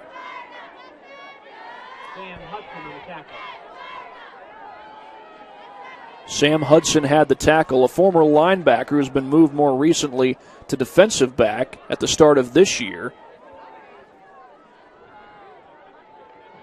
A straight handoff up the middle, going to be close.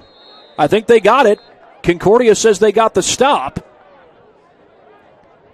Was that Collins who got the handoff there? Let's see. It might have been Tyzel Thomas. This is good enough for a first down from Generals. We'll take a look at the Traction AP replay here. It is a first down. It has been ruled as a first down for the Generals, and hard to tell the number there on that jersey. I think it might have been Collins or perhaps Tyzel Thomas, number 4. Yeah, I think it was Thomas. You see in the replay, he came out of the pile with the football and did get just enough to move the chains. So the drive continues for the Generals. Concordia stacks the box. Meek under center. And right in the backfield, the ball is out. Cooper Harris ripped it out, and he recovered the ball. Cooper Harris with the recovery.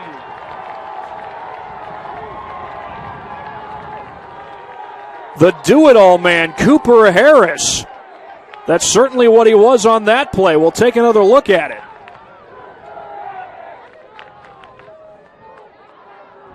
And that's Matt Gegline showing the pressure, but Harris comes in, rips the ball out with that left paw, and he falls on the football. The senior linebacker, a leader on this team, comes up big.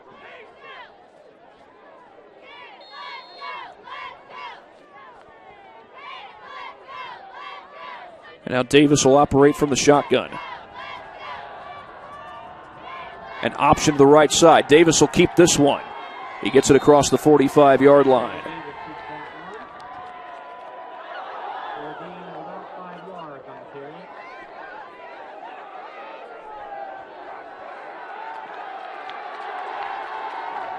And a big roar from the crowd. That was a 5-yard gain for Brandon Davis.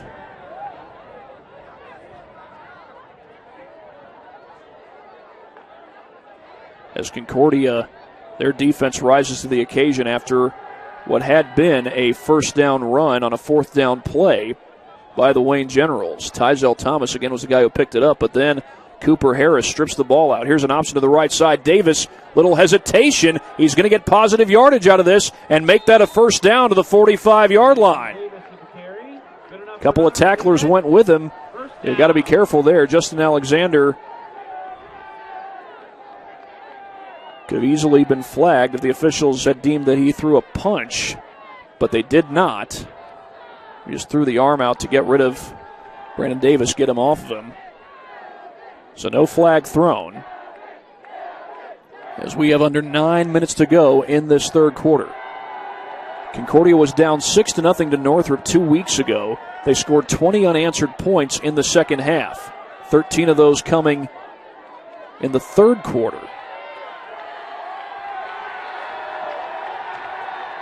A jet sweep, and that's Cam Johnson running down the sideline. Johnson gets free. He's gone. Cam Johnson, the house call, and Concordia adds to their lead. Just when it looked like Wayne was about to take the lead after converting on the fourth down, Cooper Harris strips the ball out, and a little creativity gets the Cadets into the end zone.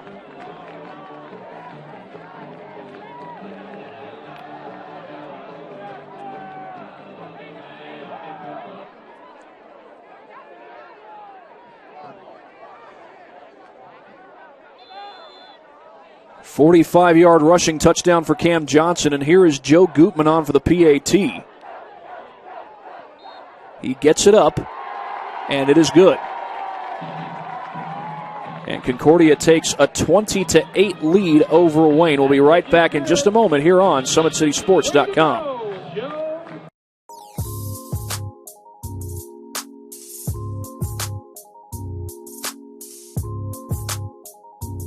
There are tons of benefits to using compression therapy, but my favorite are speeding up muscle recovery, reducing swelling and inflammation, and improving my athletic performance.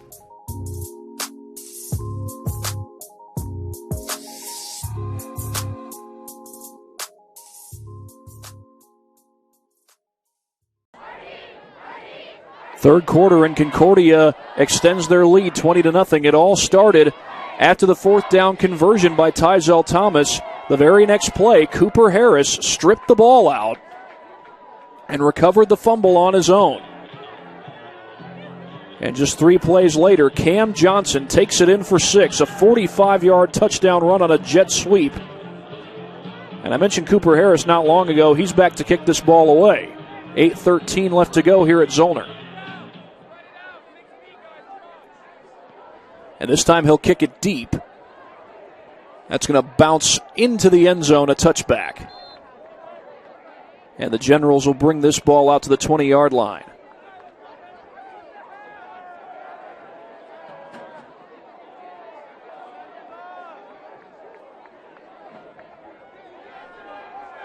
So now how does Wayne respond after the missed opportunity there?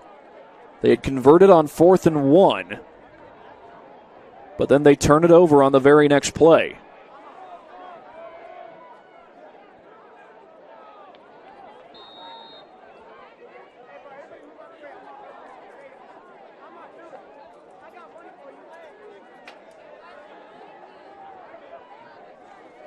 The Handoff goes off the right side. This is Sean Collins getting his first carry of the game, and he's close to the first down.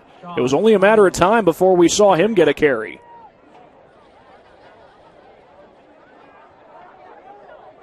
It's the second leading rusher on this team, and it looks like he's going to be short of the first down, but it's a gain of 7, a good gain on first down. He's rushed for over 100 yards this season, and he was frequently used last year, even with Keyshawn Fields still on the team. What a talented back he was. And, of course, talked to Keyshawn about Sean Collins, and he's had pretty much nothing but good things to say about him, but nothing but good things to say about this Concordia defense on that play. That's Grant Hayworth, the sophomore lineman, with the tackle. You know, there's a number of seniors on this Concordia defense, but the underclassmen, there are some underclassmen that make plays for Concordia, and that was an example of that with Hayworth making that tackle. This is 3rd down and 3 for the Generals.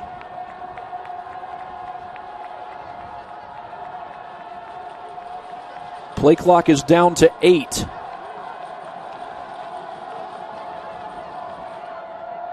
They fake the handoff, and Meek throws out of the flat, complete for the first down. Pass received by number 9. Jamari Tabb, the senior tight end, makes the grab. He's another one of those multi-sport athletes. He plays basketball for Byron Pickens,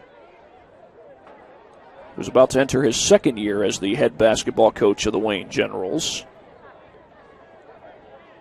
Of course, Byron Pickens also does plenty of AAU coaching. I saw him when we went to broadcast some AAU games back in the summer. Wouldn't be surprised if he at least made an effort to come here to watch his high school football team play. Now, Wayne is not his alma mater. There's Collins getting a handoff, and he gets dropped in the backfield. Sam Hudson was in on that tackle. Looked like he got a little bit of help as well from Tyler Mower. A loss on the play, lost about a yard, maybe 2. And now we've got a whistle being blown. Is that the trainer headed out on the field? It is indeed. We have an injured player. Can't tell the number. We'll hope to get you more information when we come back here on SummitCitySports.com. This is an injury timeout at Zollner Stadium.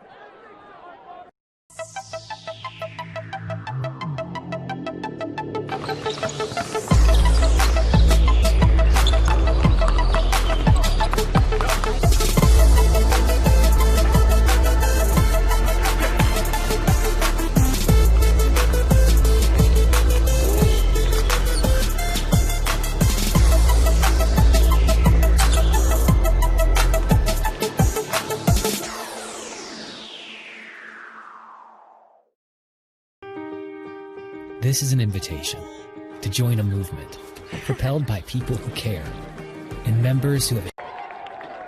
Well, the player who was down was Matt Gegline, and he was just running off the field there, as you might have just saw on the back end of that. At the bottom of your screen there, he's off the screen right now, but Matt Gegline initially was hobbling to the sideline, and now as he goes over to the bench, starting to hobble again, maybe aggravated an ankle or perhaps a thigh. I'm not sure what it was. Can only speculate. But the trainers will take a look at him. As he was running off the field, it looked like undoubtedly good news, but we certainly hope the best for Matt Gegline. And he's a player that you do not want to be without if you're Concordia. He is a heck of a tackler. In fact, I believe he's one of the top tacklers on this Concordia team. Straight handoff there to Collins, or rather Thomas. Gets back the yardage loss plus a few extra. Gain of about 4 on the play for Thomas. Thomas has the lone touchdown for the Generals in this game. And it's going to be 3rd down and 8.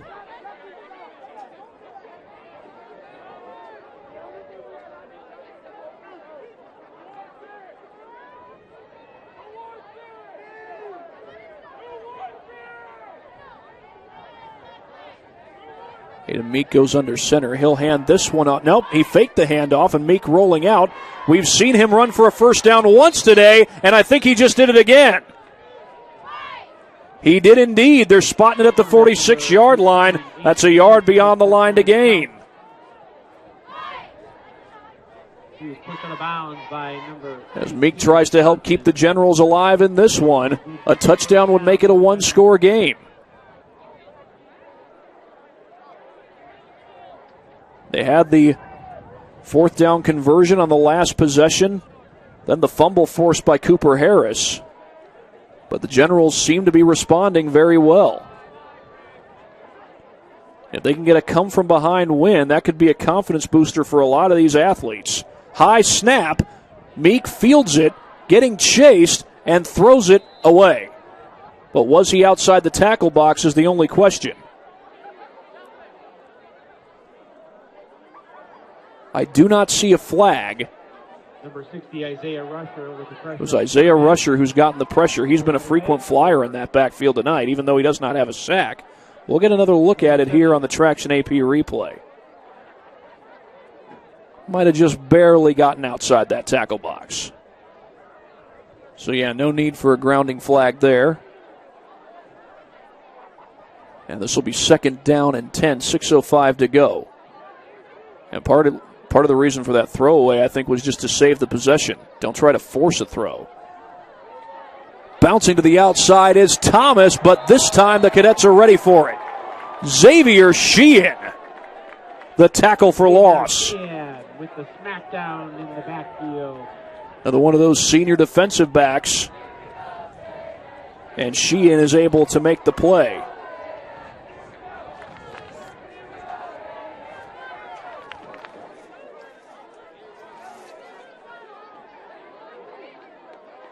Sheehan listed as the backup safety for this game behind Sam Hudson. And Hudson, he's been on the field frequently.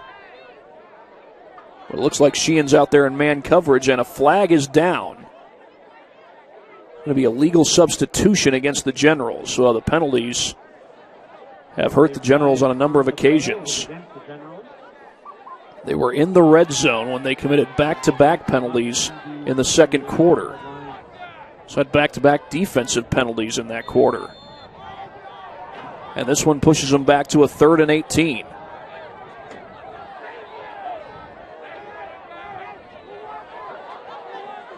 This was a good drive. The Generals were moving the ball very well. They had converted a 3rd down not long ago, but here they are with a 3rd and 18. What do they have in their arsenal here? Snap to Meek. He rolls to his right. Gets some pressure. Gets a block from Thomas. Meek looking to throw. Now he has to take off, and I think he stepped out of bounds. And there's a flag at the end of the play. He did step out of bounds at the 40-yard line. That's a 2-yard gain. But that's looking like a late hit by the Cadets.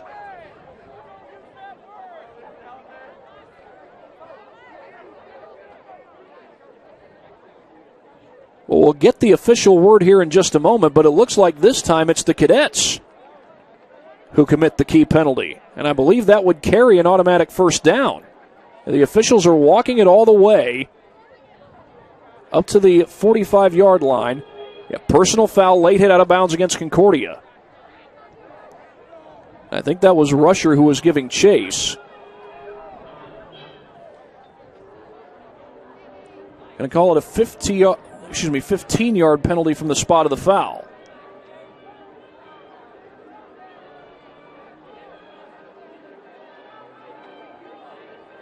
And that moves the ball to the 45-yard line. But it's going to be a replay of 3rd down because would have needed 16 yards from the spot of the foul to get the 1st down. Check that. It's going to be 4th down. 4th and 1 for the Generals. They converted on a 4th down earlier in this quarter. Concordia stacks the box. The give to Thomas picks up the 1st down. Out across the 40-yard line, Chris Thomas. And the Generals move the chains again.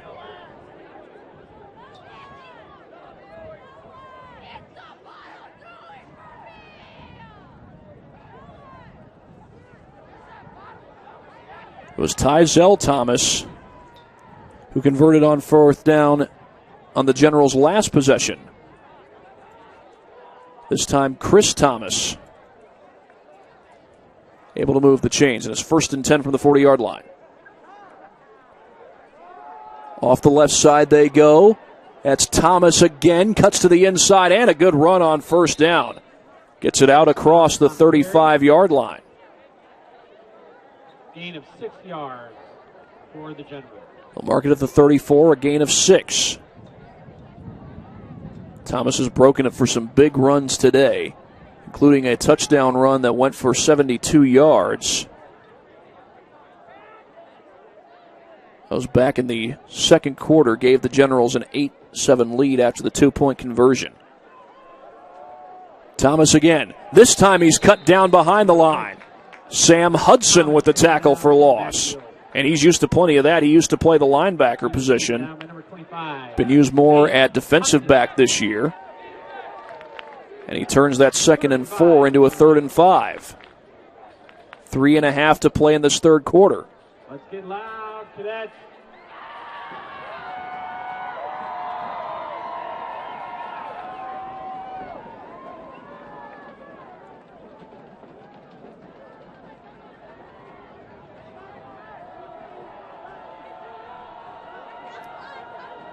Meek will go under center on 3rd and 5. Concordia blitzes. Meek throws the slant complete to Tolles for the first down. Inside the 25, and Tolles goes down to the 24. One of the senior wide receivers, Meek, is able to find Tolles to help the Generals move the chains.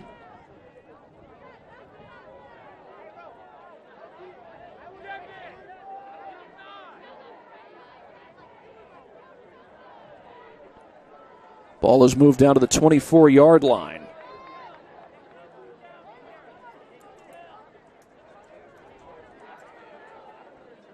Here's the handoff to Thomas, trying to break free. Surges ahead, may have gotten a yard or two on the play.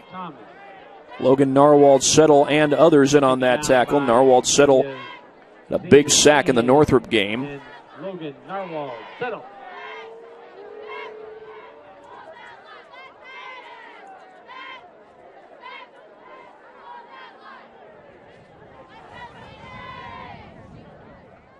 Wayne knocking on the door of the red zone. Of the last time they got to the red zone, some big penalties backed them up out of the red zone, all the way to about the 33-yard line. Meek fakes the handoff, rolls to his left, lost his footing, then lost it to the sidelines, and coming back to the ball to make the catch is Jamari Tabb, the tight end. I think he might have gotten enough for the first down. Check that. They're going to spot it at the 16. That would be short of the line to gain. So what looked like it might be a broken play turns into a 9-yard gain. 3rd and 1 coming up.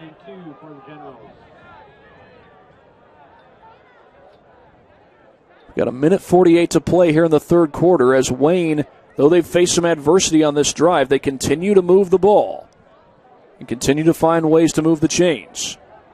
Chris Thomas lines up in the backfield, and they'll go with the up man getting the handoff for the first down. Michael Govan.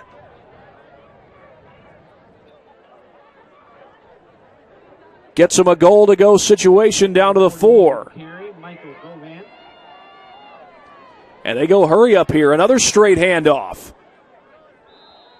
Down to about the 2. And that's Govan again.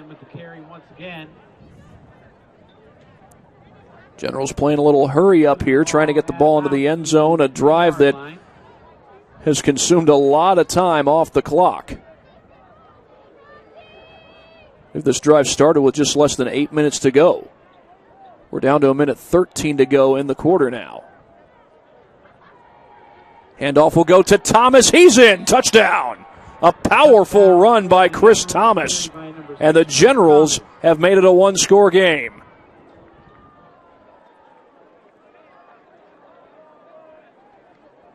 They've faced some adversity. They've had some penalties. A key turnover earlier in this quarter, but the Generals are right in the thick of this game. As they score with 1:06 to go.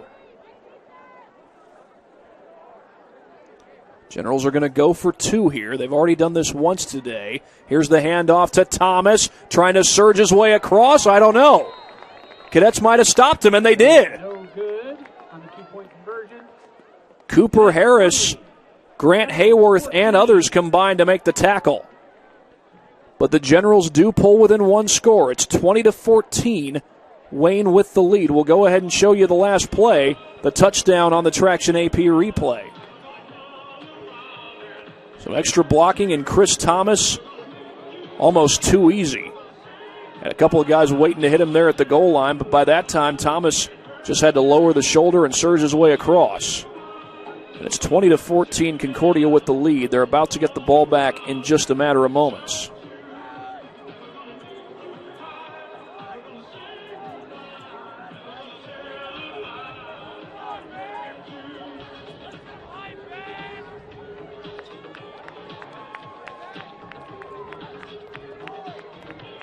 Generals have moved the ball effectively, especially on the ground tonight. And Chris Thomas has 2 rushing touchdowns in the game. One that went for 72 yards. The most recent one that went for 3.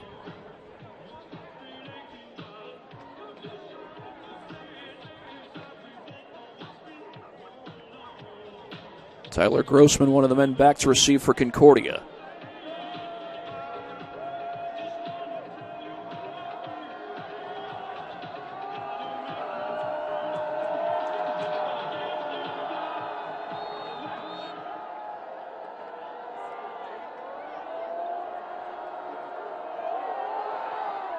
And a short kick. It is returnable, taken from the 33-yard line. And finding a hole there is Luke Speckard out to the 46.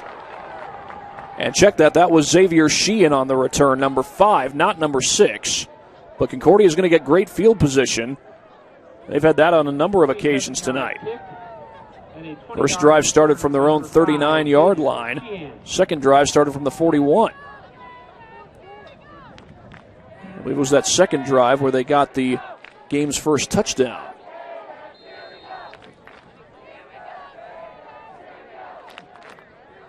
Brandon Davis will operate from the shotgun with Amir Drew behind him. Drew does not have a carry in this second half. Concordia ran all of 3 plays in their last drive. That third play went for a touchdown with Cam Johnson scoring on the reverse, as we do have a flag on the play here. Offsides has been called against Wayne. It's going to be against Wayne. They're called for offsides, or rather encroachment. So moves the Cadets up to the 41-yard line. Blitz shown by the Generals as Davis looks to the sideline. That's Grossman who goes in motion. Davis looks to throw, gets immediate pressure, sets up the screen, and it's complete to Amir Drew. Drew finds space, and there he goes. Flag is down. Drew is gone.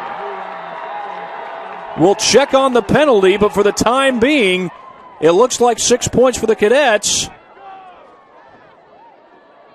But we'll see what the call is. It might be coming back.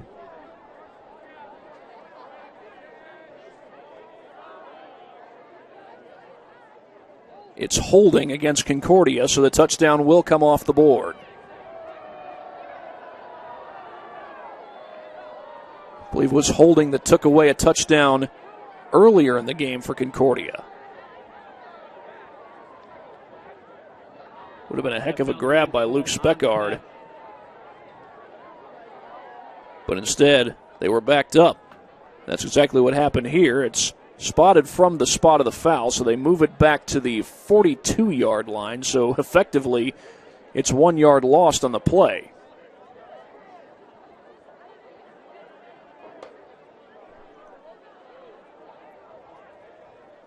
Now that was the best yardage gain for Amir Drew in this game. He's carried the ball just 5 times, and that would have been his first touch of this second half. But again, the play goes for naught. 1st and 6 effectively after the penalty, and Concordia might get 5 yards back right here. That looked like encroachment, and it is.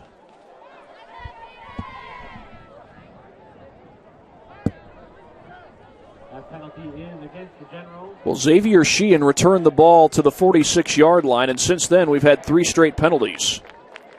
Back 2 encroachment calls and then a holding call against Concordia that took away a touchdown.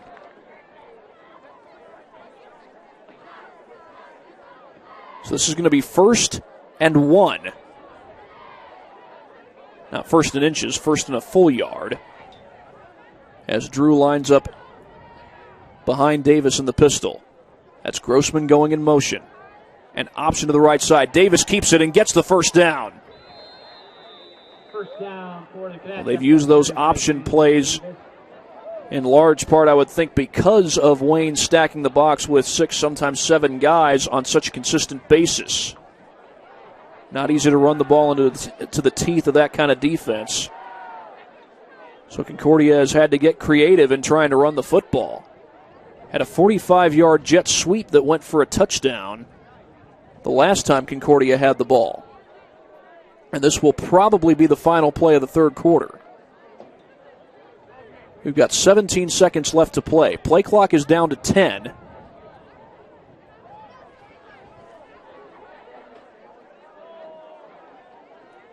They set up the screen to the near side. That's Jace Parnan with the catch. And he's wrestled out of bounds across the 30-yard line. Mark him out at about the 26, a gain of 8 on the play. Clock shows 1 second with the play that went out of bounds. So the Cadets will have to run one more play before the third quarter comes to an end.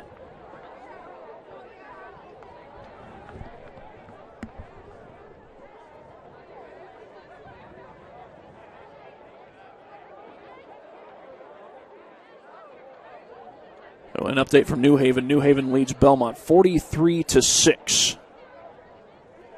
That is a runaway for the Bulldogs. Another option. The toss to Drew. He's blown up behind the line. A loss of 2 on the play. And I believe that was Avant Rogers. Well, this Wayne defense has done a good job keeping Concordia from too many chunk running plays. But they did have one chunk running play that went for a touchdown. That was a 45-yard reverse that went for 6. But we are about to enter the fourth quarter. Concordia leads it 20-14. We'll be right back after this on SummitCitySports.com.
20-14, Concordia leads Wayne as we get set to start the fourth quarter.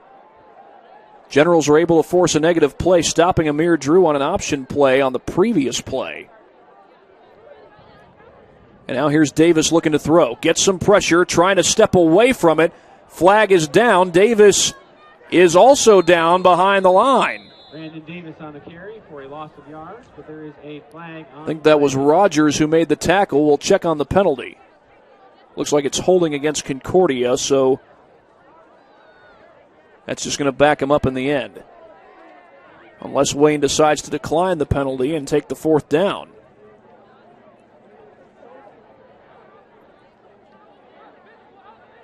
That call is holding against the Cadets. It is a hold on Concordia. There's the signal. It looks like Wayne is going to accept the penalty and have Concordia replay third down. It'll be 3rd and long.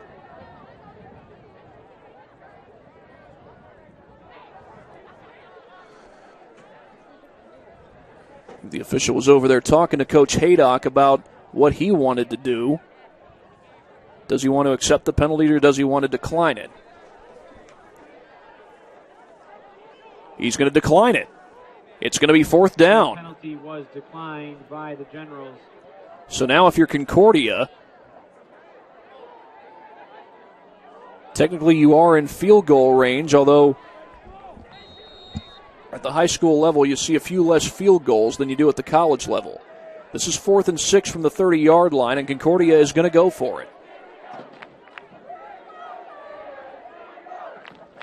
Brandon Davis has had to put a lot of this on his shoulders tonight with the way that Wayne has consistently stacked the box and trying to prevent the downhill running game of Amir Drew. It's Davis to throw on first down. Running out of time. He is sacked. Arthur Moon. The Generals brought down by number 65, Julian Keeler. Moon was the first to get there, it looked like. Also a little help from Julian Keeler. Huge sack for the Generals, and they take over on downs.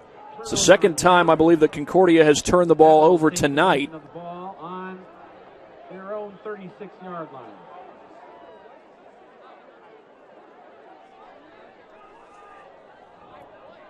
And Wayne, of course, also has a chance to take the lead.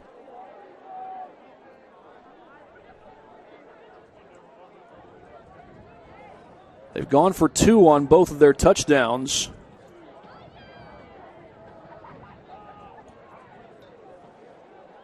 But if they kick the extra point after a touchdown either on this drive or perhaps on a later drive, they would take the lead unless Concordia gets a stop and then scores again.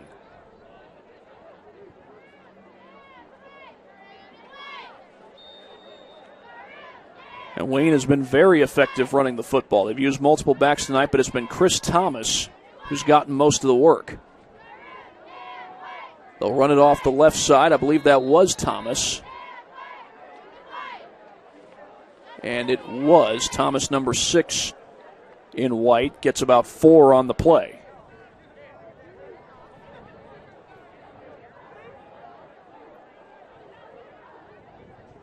I just think that last Concordia drive had so many penalties. If we had 3 in a row on that particular drive. Here's the handoff to Thomas, trying to bounce it to the outside, gets a block, but gets cut down by Cam Johnson. It's a short gain on the play, got about 3.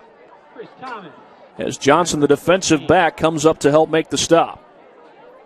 Johnson had 2 big tackles for loss in the Cadets' victory over Northrop just 2 weeks ago. Both on the same drive. Let's get loud, Cadets. Both in the same series of downs. One was on a 2nd down, and then one was on a 4th down. This is 3rd and 3 for the Generals. It's Thomas getting the call. He's got it. Up to midfield goes Chris Thomas. Which is good enough for a first down for the Generals. And the Generals keep the drive going. They try to get their 2nd victory of the season. Their only win so far came against Northrop. Northrop sitting at 3-3 at this point, although they are down big time to Snyder. Last I saw, it was 44-0 Panthers. And if you think that those two teams aren't rivals, Snyder doesn't like seeing the color orange. That's Northrop colors, and when Snyder's playing a home game at Spooler, the chain gang doesn't even use orange chains. Here's Meek taking a shot downfield, but he overthrows his man. There is a flag on the play. Cam Tolles was the intended receiver. We will check the penalty. Was intended for number 12, Cam Tolles. Holding against the Generals. The call is holding against the Generals. Another update, Northside now leads Southside 42-6, and it looks like they're just getting the 4th quarter started. When we last heard, Dwenger was leading 35-6 over Bishop Luers, and Homestead, they were leading Carroll, but the Chargers had cut into that one. It was 35-28 at our last update.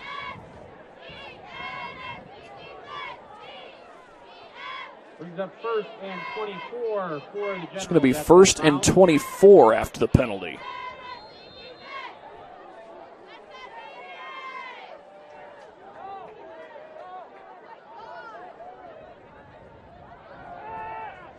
Throw to the far side, and that's incomplete. It was in the direction of Sean Collins, the slot back in this Generals offense, a guy who's used as a receiver and as a running back, similar to a Darren Sproles type of role, if you remember him, and all the various teams he's played for.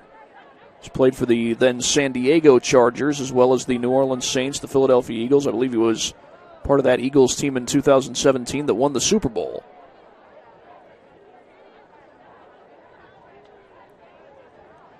Aiden Meek will go under center here on 2nd and 24. And it's a jet sweep off the right side. That's Collins getting the call, breaks a tackle, and gets out of bounds after a 4-yard gain. He's pushed out of bounds. I believe that's only Collins' second carry of the game. 4-yard line.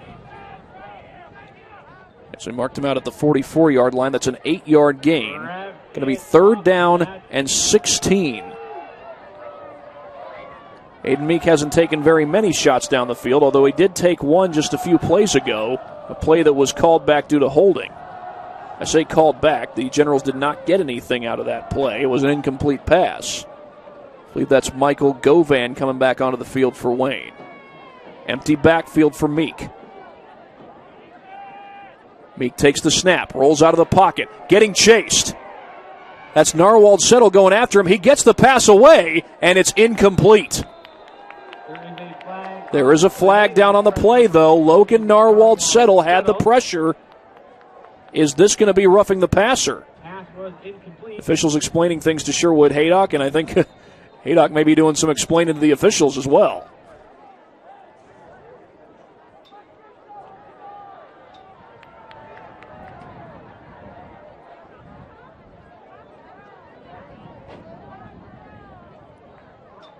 The officials will continue to discuss this.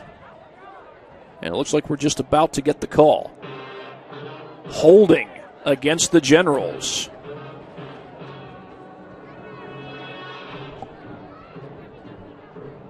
And Concordia is going to decline the penalty. That'll bring up a 4th down. Penalty was called against the Generals for holding. It is declined. Well, Generals have run the ball extremely well. They've given this Concordia defense fits. Had a long possession just toward the end of the 3rd quarter there. I think that possession took 6.5 minutes off the clock, as I recall, where the Generals got the touchdown that made this 20-14 score possible. They're going to punt this ball away, and that's Cam Johnson back to return it. Low snap. And Johnson's going to run this one down. He's going to pick it up, and he muffed it. He picks it back up the second time, though, trying to get some extra yardage, and there he goes. Johnson hurdles his way across the 30, a small hurdle, though. 46-yard punt. And he gets it to about the 32-yard line, it looks like.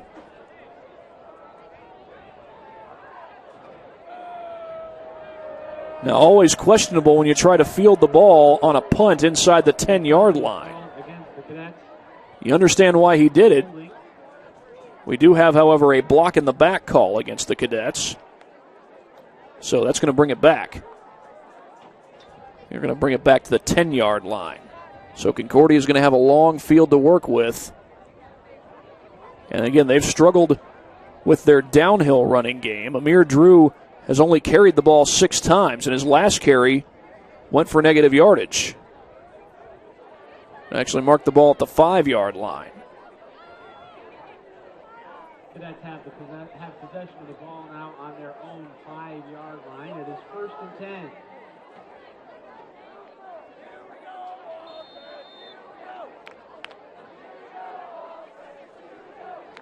Cadets will operate from the pistol formation. Amir Drew standing in his own end zone right behind Davis.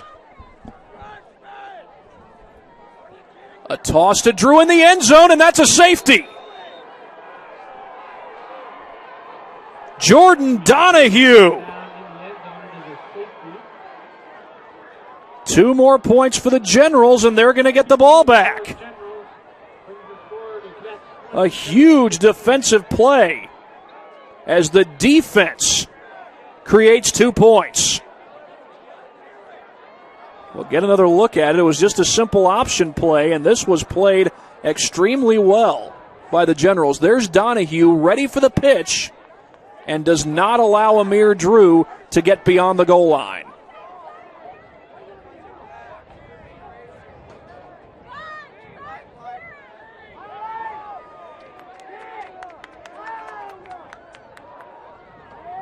And again, because of the safety, that means Concordia has to kick the ball back to Wayne.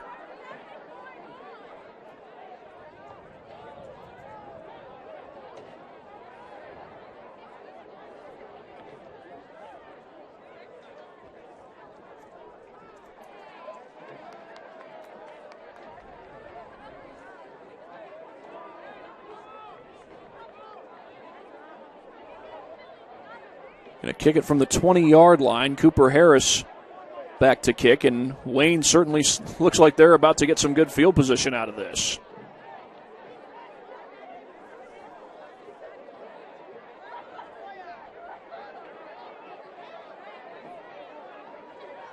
And again, you just can't say enough about the job this Wayne defense has done with the formations, with their ability to stop the run game on a consistent basis. This is going to be fielded at the 47-yard line by Cameron Tolles. Breaks one tackle and gets it across midfield. 34-yard kick, return for 6 yards. A touchdown here from Wayne would give them the lead, even without the extra point or 2-point conversion.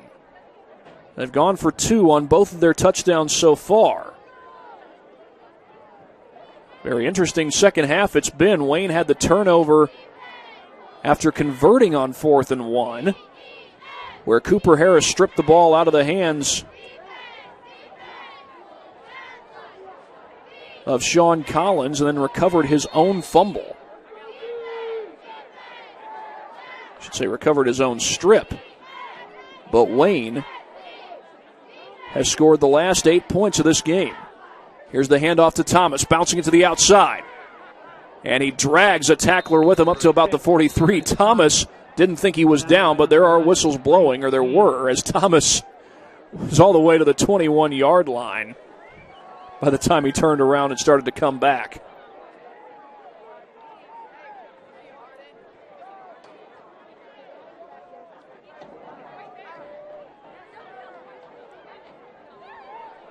Clock is running with 8.5 to play.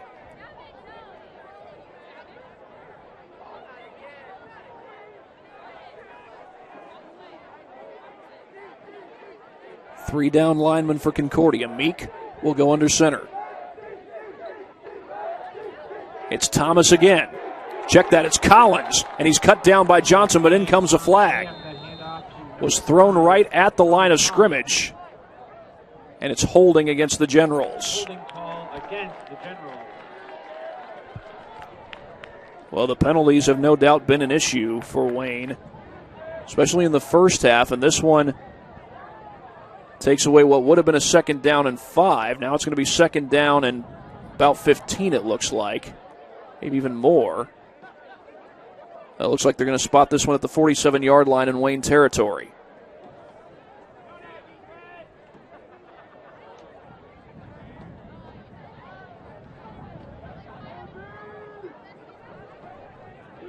Meanwhile, over at Northside High School, it's now 49-6. Ball is on the 48-yard line. Put it at the 48-yard line. This is going to be 2nd down and 14. Meek operating from the shotgun. This is Tolles going in motion. Meek looks to throw, gets some pressure, steps away from it, and loses the ball. He actually stepped right into trouble, and Concordia's got it. Tyler Mower with the recovery. And a huge takeaway for Concordia. Second fumble they've forced in this game. We'll go ahead and give you a look at the Traction AP replay, see who it was that stripped it out. Meek was trying to escape pressure, actually ran right towards a tackler. And I think that was Hayworth. It was Big Grant Hayworth, the sophomore defensive lineman, who strips it out. And the Cadets take over with great field position.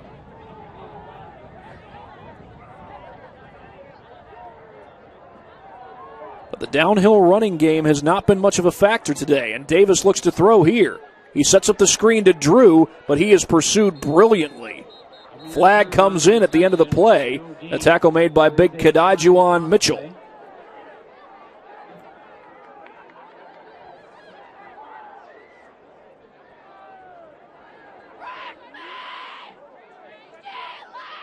And no foul on the play.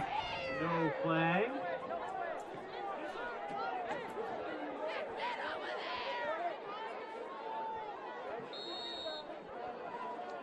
There was no gain on the play, so it's still going to be 2nd and 10. But Concordia, in that case, trying to get Amir Drew a touch late here in the game. He's only had 6 carries. Had a completion to him that it would have gone for a touchdown. In fact, it would have gone for a touchdown had the Cadets not been penalized. Here's Davis with a quick throw, incomplete, looking for Cam Johnson. It was thrown behind him. Johnson had a chance to make the catch on the adjustment, but it's going to be 3rd down and 10. And, you're forced into all these pass plays by this Wayne defense who's done such a good job against the run game tonight. One thing that also means is that, by and large, the clock is going to stop at the end of these plays. On plays that go for incompletions. Now, Wayne has not used any of their timeouts, so they not only have the benefit of the timeouts, but also the benefit of being able to save those timeouts. There's a screen to the far side. That's too high. It's ruled an incomplete pass. Pass was intended for number 8. Takoy Hall was chasing after that one as if that might be a lateral, but it's ruled a forward pass. And, of course, every call in high school football is a judgment call. You don't have instant replay to go to, but we do have the Traction AP replay that we can take a look at. And I think that ball was going forward. The general rule is if it's not going forward, it's going backwards, even if it's just going straight sideways. Cooper Harris, the punt. And that goes out of bounds. Officials will have to walk it up to where it went out. Looked like it went out before the 25-yard line. They'll mark it out at the 27. So the Generals get the ball back. Still a chance to take the lead despite the turnover on the last possession. The defense gets the stop. Do we have another flag down? It has been a flag fest tonight.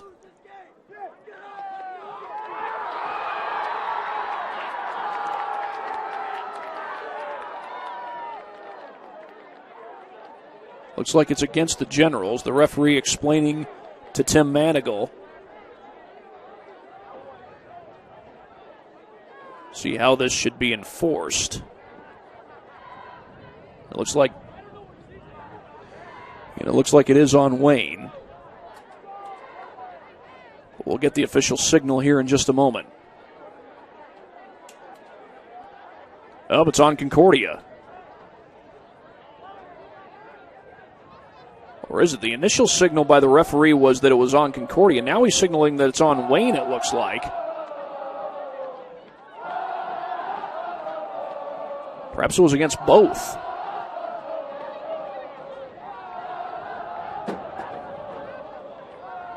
Now the officials have to figure out where to spot this football.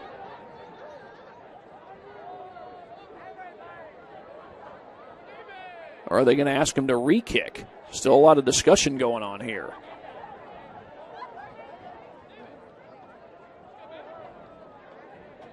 Well, the play was 4th and 5.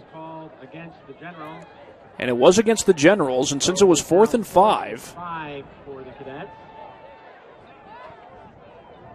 rather 4th and 10, it's now 4th and 5. So the Cadets accept the penalty, and they'll punt it away again. Angled toward the sideline, and that one also goes out of bounds. It may go back to the same spot. Maybe an even better spot if you're a Generals fan. And it is going to be a better spot, slightly better, by just 2 yards up to the 29-yard line. The ball will be on the 29-yard line for the Generals. So the ball goes right back to Wayne off the punt, and again, they still have a chance to take the lead. The running game has been the strength of the offense for the Generals. For Concordia, as well as they've run the ball over the course of the season, they've relied more on the passing game tonight and had to get creative in trying to gain yards on the ground. And that's a credit to the Wayne defense. They've consistently stacked the box and shown blitz on a number of occasions to try and keep that downhill running game of Concordia at bay. We get another flag down on the play. Penalty against the Generals. They call offensive offsides. Now, this is not the first time I've seen this call. I've seen it at the NFL level. But it is extremely rare when you get an offensive offsides called.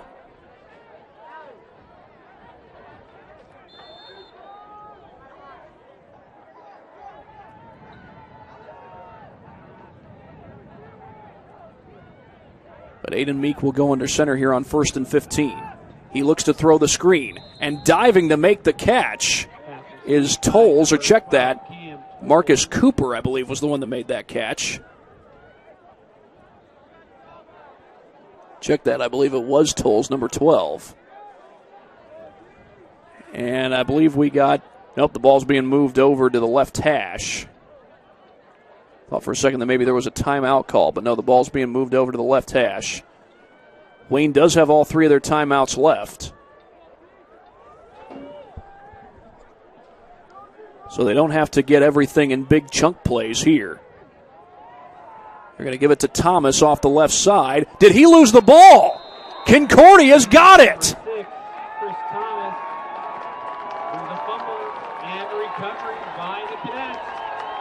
Another fumble by the Generals and another recovery by the Cadets. And I believe it was Cooper Harris who came up with the recovery.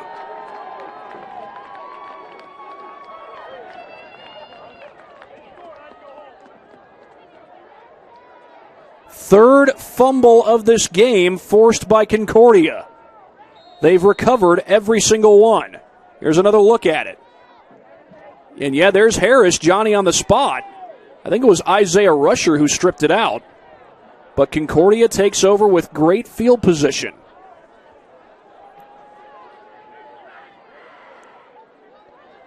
Drew right behind Davis. Davis looks to throw, sets up the screen to Van Landingham, and it's right through his hands. Pass intended for number 3, Scotty Van Landingham. Even if he catches that, Donnie Moore is there waiting for him to potentially stop him for no gain.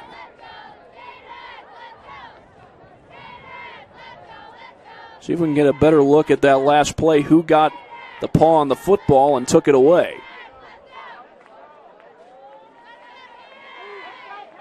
Might have been Isaiah Rusher, might have been James Rusher. He was in the area. There were a number of cadets in the area of where Chris Thomas ran with the football. There will be a few things I would imagine that Sherwood Haydock will be addressing with these guys, whatever the outcome ends up being. Here's Davis keeping it himself, and he gets mowed down. Kadajuan Mitchell with the hit stick.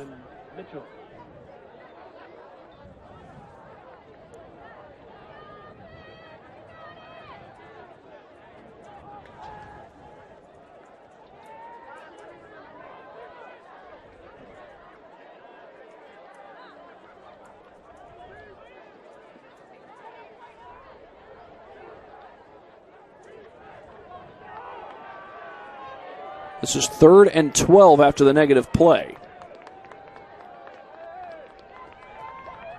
3 receivers to the bottom of your screen. Here's Davis to throw. Takes a shot down the sideline. 1-on-1. Incomplete. Justin Alexander knocks it away. A fine play on the ball by the junior defensive back. Pass was intended for Luke Speckhard, but it's incomplete. Alexander listed as the starting cornerback, I should say. He's a junior, as I mentioned. And is Concordia going to go for it here? Now, again, the pass plays allow the clock to stop. Concordia not taking a lot of time off the clock in these last few plays. And, again, that's partly because of how well that Wayne has played the run. Here's Davis going to the sideline, 1-on-1 again. And bobbled and incomplete. Nearly a circus grab, but it's a turnover on downs. And again, it's Alexander who had the coverage. So right after Concordia gets the fumble recovery, the Generals get the ball back on the turnover on downs.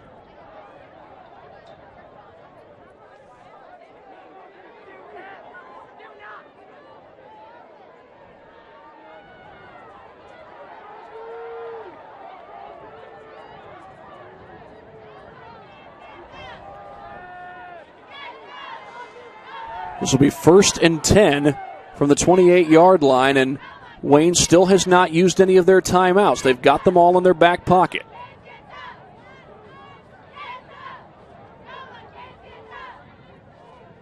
Three down linemen for the Cadets. The give is to Thomas. Check that, it's to Nelson. Lamarion Nelson for a short gain. Sam Hudson and Isaiah Rusher were just a couple of the guys in on that tackle. Got a yard on the play. We're down to 5 minutes to go.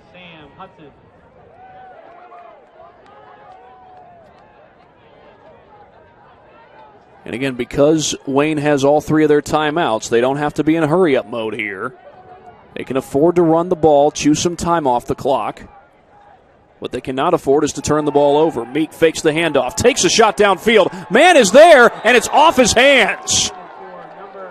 He had Jamari Tabb, the tight end, and he was in space. Was not wide open, but he had found enough space to where he could make the catch and get a few yards after the catch.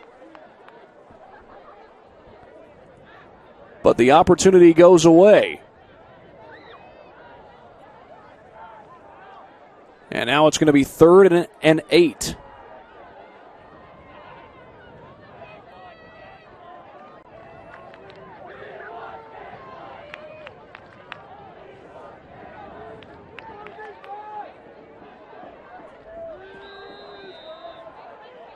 Whistles blow, and do we have a timeout here?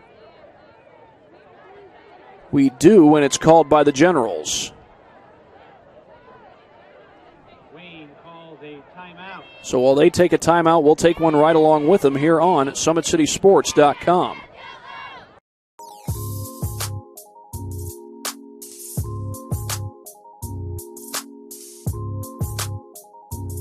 There are tons of benefits to using compression therapy, but my favorite are speeding up muscle recovery, reducing swelling and inflammation, and improving my athletic performance.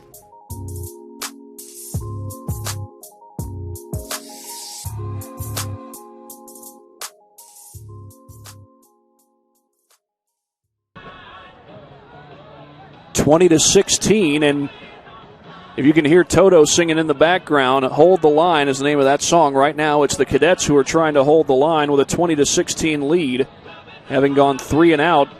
Or should I say 4 and out, after forcing their 3rd fumble of the game. Wayne has moved the ball extremely well, primarily on the ground, but here they are in a 3rd and 8 situation. They've got 2 timeouts left, and they need a touchdown to take the lead. They led earlier 8-7.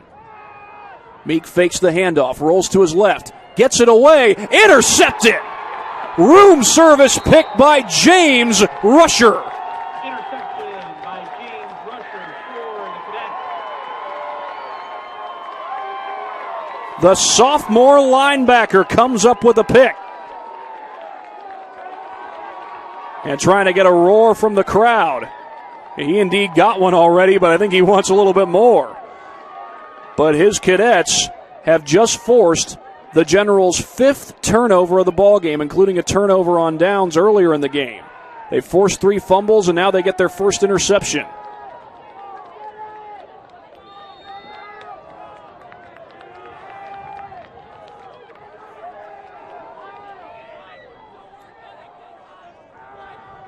Concordia is going to start this drive again with good field position. They're at the 30.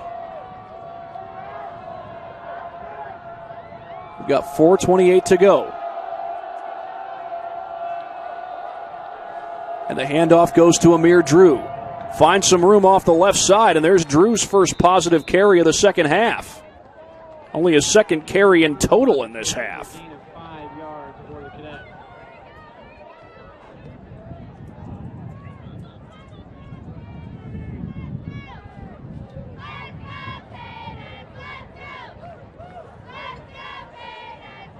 Now, the run play does allow some time to come off the clock, and again, Wayne has 2 of their timeouts left.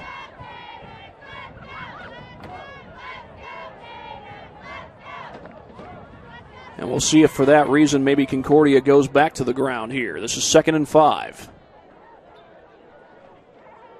It is a give to Drew, but not much that time. It's the 8th carry of the game for Drew with 3.5 to go.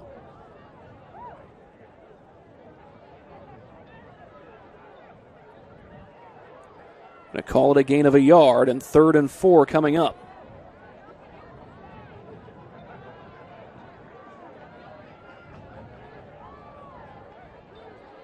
Clock still moving. Wayne has 2 of their timeouts. Looks like they're probably going to forego those timeouts, at least for the time being. Got a 3rd down coming up. Even a field goal keeps it at a 1-possession game. Handoff goes to Drew right up the middle. Going to be close to the 1st down, but I don't think he got it. Looks like he stopped about a yard short of the 1st down. Clock continues to move, 2:45 to go.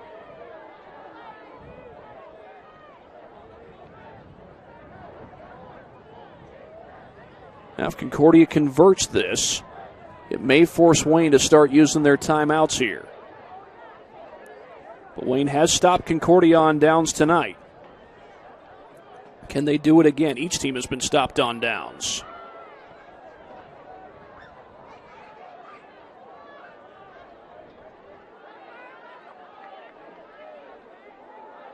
Generals also have an interception. That's one of the 2 turnovers they've been able to force, and now it looks like Concordia is going to use a timeout with the play clock running down.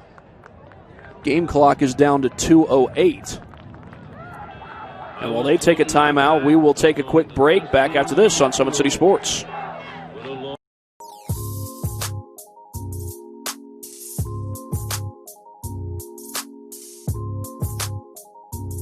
There are tons of benefits to using compression therapy, but my favorite are speeding up muscle recovery, reducing swelling and inflammation, and improving my athletic performance.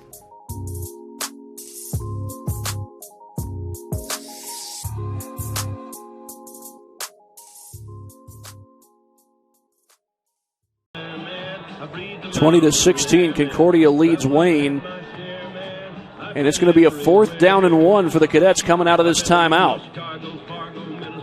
Concordia has 2 timeouts left. So does Wayne.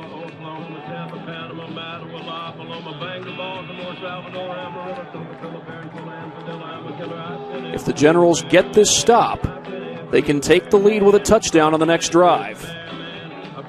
If Concordia converts this, you would think that it'll force Wayne to start using their timeouts here in the next couple minutes. There's 2:08 left to go in the game. Drew lines up behind Davis. He's been held to just 8 carries so far. And Davis is going to keep it and goes down behind the line. Mitchell was involved on that play as well. He had a big stop not too long ago. Turnover on downs. 2 minutes, 6 seconds remaining in this game. That turnover comes with 2:06 to play, and Wayne still has a fighting chance.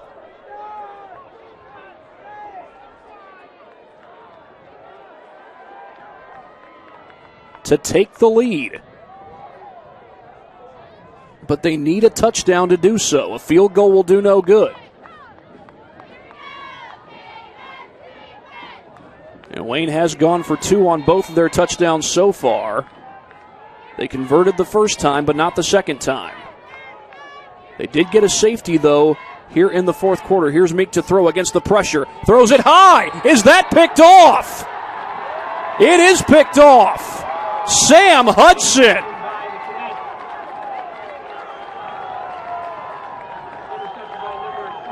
A screen pass thrown too high, and Sam Hudson comes up with the interception. And a diving pick it was. We'll get another look at it here on the Traction AP replay. The pressure comes, and you see Meek trying to float it out. I think he was looking for Collins there, but Sam Hudson comes in with the diving pick And that's the second interception forced by this Concordia defense. 5 turnovers in all.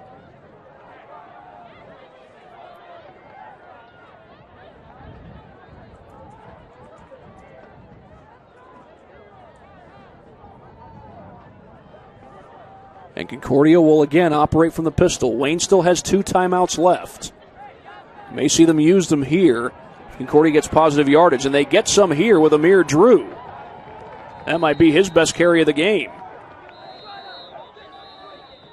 Drew down to about the 23-yard line as whistles start blowing. After that carry by Amir Drew, a timeout has been called by Wayne. And it is the Generals who call it. That's their second timeout. They've got 1 left. It's going to be 2nd down and 3.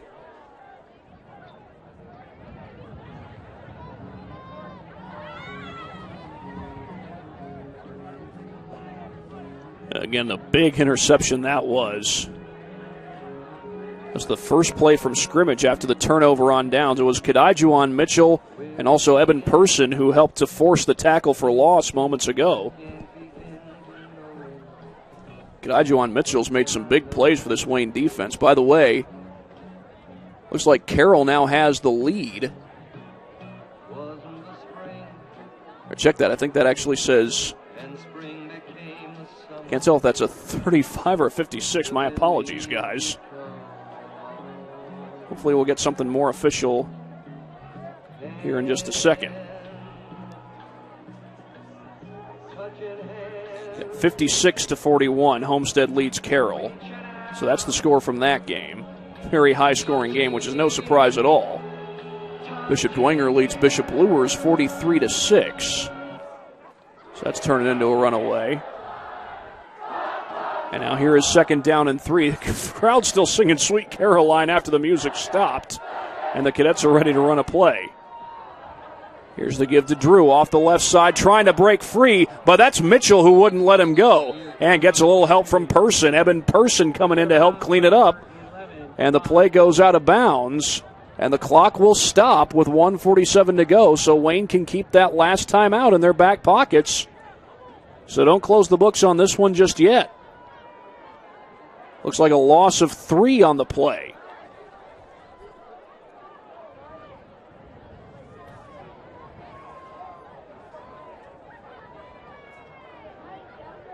Aiden Meek had not thrown an interception this entire game until late in the 4th quarter. He's thrown 2 on the last 2 possessions.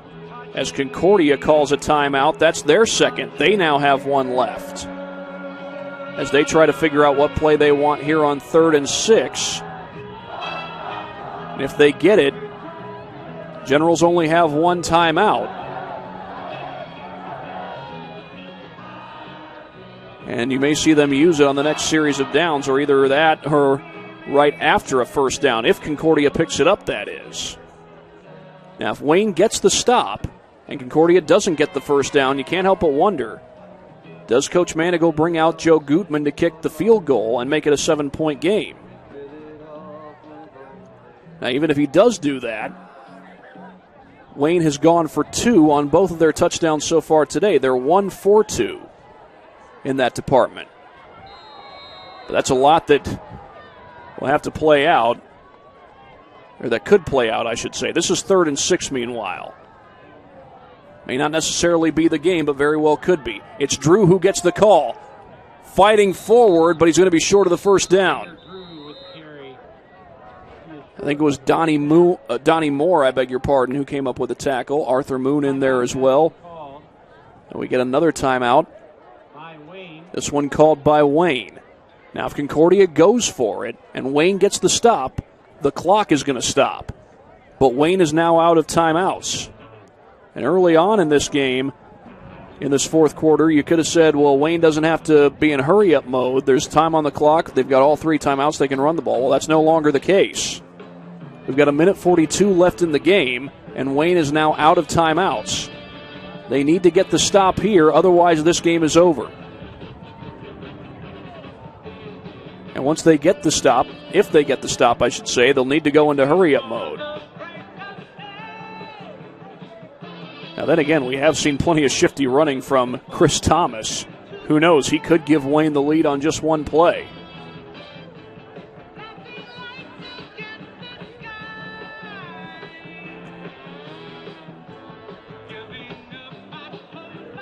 Yeah, give credit to the Wayne defense. They have done a good job stacking the box, keeping Concordia from running downhill on a consistent basis. They're going to have Drew split out to the left as a receiver on this play.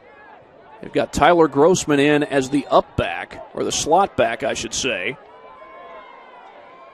And Davis all alone ready to take the snap. I believe that's Johnson motioning into the backfield. He gets the handoff. Cam Johnson bouncing outside, first down and more. He's gone. There's your ball game. Another jet sweep touchdown for Cam Johnson. He had one earlier in the game.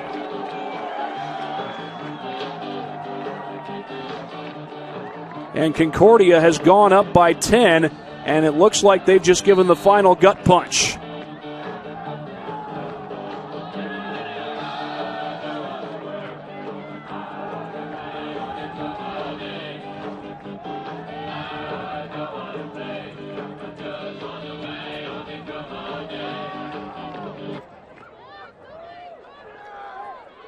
Joe Gutman about ready to kick the PAT.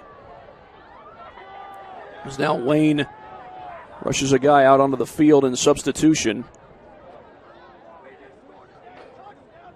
Do we have a penalty here? I think that's Alexander walking off the field. He had his helmet off as he was going off the field. Officials are going over to talk to Sherwood Haydock about this.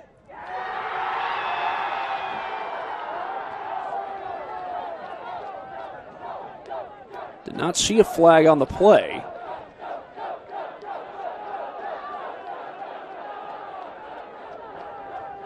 We have yet to get the call, but it looks like we're just about to get it from the referee.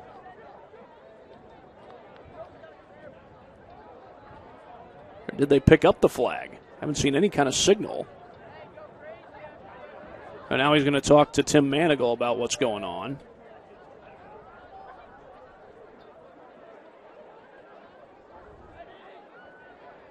Unsportsmanlike conduct is the call. And it looks like they're going to enforce it on the kickoff. It's against Wayne. And Justin Alexander, I believe, was the guy coming off the field. I'm not sure if the call was against him or not. But here is Joe Gutman on to attempt the PAT. Make this an 11-point game. The kick is good.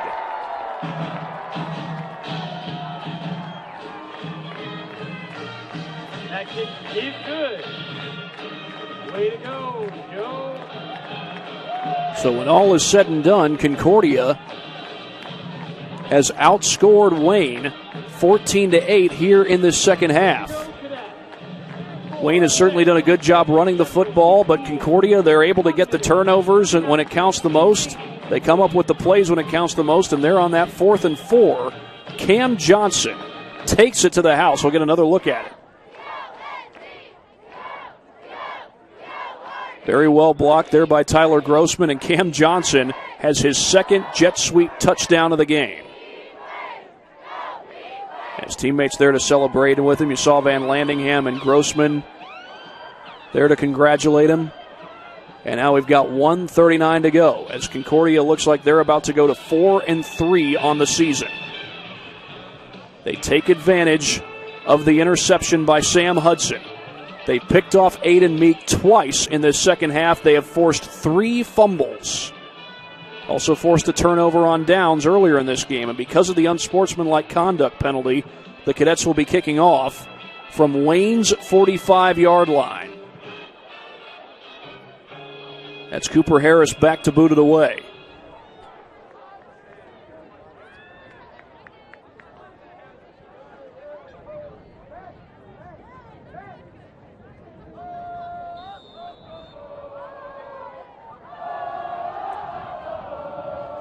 And it's a short kick. Going to be fielded on the run at the 10-yard line by Tolles. Tolles breaks to the outside and gets tripped up across the 25-yard line. for a 16-yard return. Did I see that correctly? Just 1 second there came off the clock, and that was after the play was over. There was 1:39 on the clock. Now the clock is showing 1:38. I'm sure the Concordia folks aren't too happy about that. But either way, the Cadets do lead at 27-16. So now the only way that Wayne will be able to come back is if they get 2 touchdowns in a minute and a half, and they are out of timeouts, remember. Bread and butter of their offense for the most part has been the running game. But Aiden Meek has thrown interceptions on the last 2 Generals possessions. He takes the snap here, gets some pressure. Running out of time, throws it off his back foot. And it goes all the way to the sidelines. Went right to the Wayne sidelines. It's going to be 2nd down and 10, a minute 32 now showing on the clock.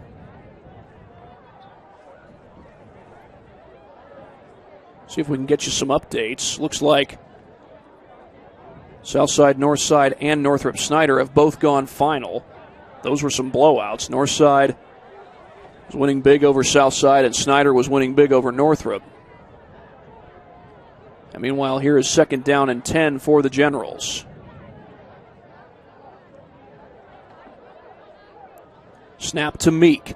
Pressure up the middle. He rolls out of the pocket. Throws to the sideline.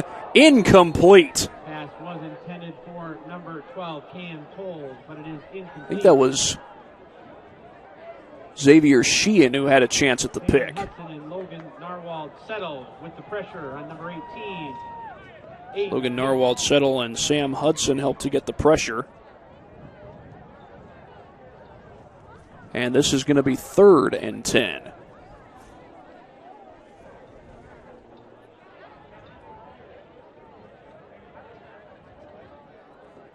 Play clock is down to 8. Down to 4 now. Down to 3, down to 2. They got to get the snap off, otherwise it's delay of game, and it is going to be delay of game. Again, Wayne did not have any timeouts. Delay of game penalty called on the Generals. So they're going to be pushed back here. A minute 26 left to go, and again, Wayne is out of timeouts, so they need to score quick and then recover an onside kick to be able to win this game.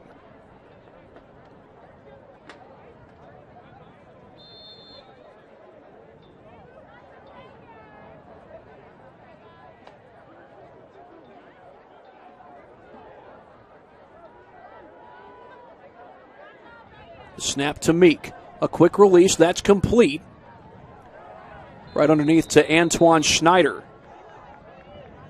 It's a short gain there on 3rd down. Clock is still moving. It's now 4th down, and the Generals are going to have to go for it. 4th and 8 for the Generals. Hey, Cadets, let's get loud. Sure.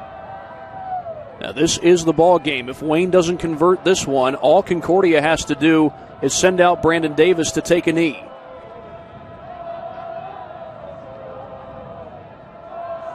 Snap to Meek, a 3-man rush. They get to him. Meek gets it away. The pass is caught. Flag is down. Cam Tolles with the catch. And is this going to be targeting? That's a 1st down catch. That's going to stop the clock at 44 seconds. And if that's targeting, that's going to make this even better field position for the Generals.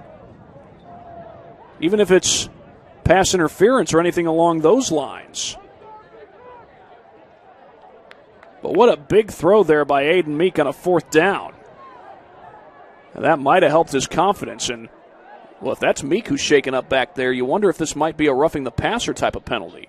Right now they are sorting it out. The referee there was pointing back towards Wayne. Not sure if he was signaling that that's who the penalty was on. Looked like the penalty came after the ball was caught. It is targeting.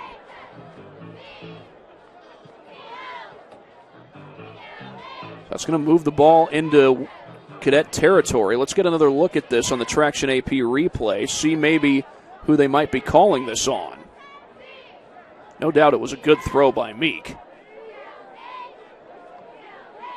I think they might have gotten Xavier Sheehan for that one. Looked like he came in and might have led with the crown of the helmet.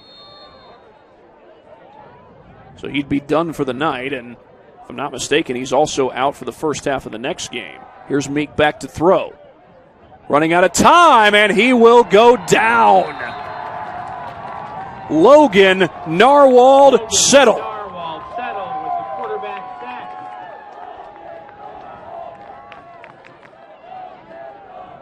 A big-time sack for Narwhal Settle.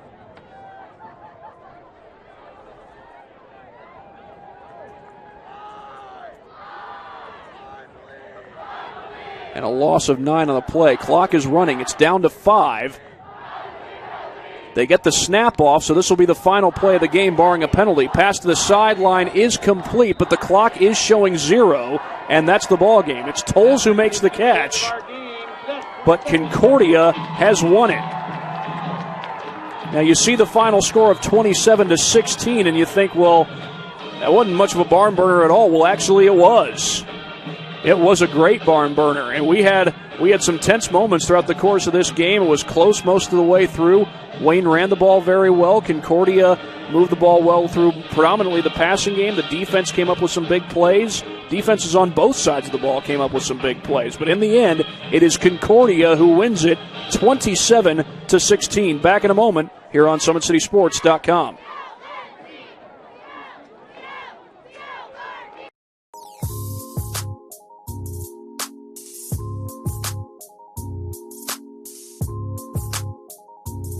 There are tons of benefits to using compression therapy, but my favorite are speeding up muscle recovery, reducing swelling and inflammation, and improving my athletic performance.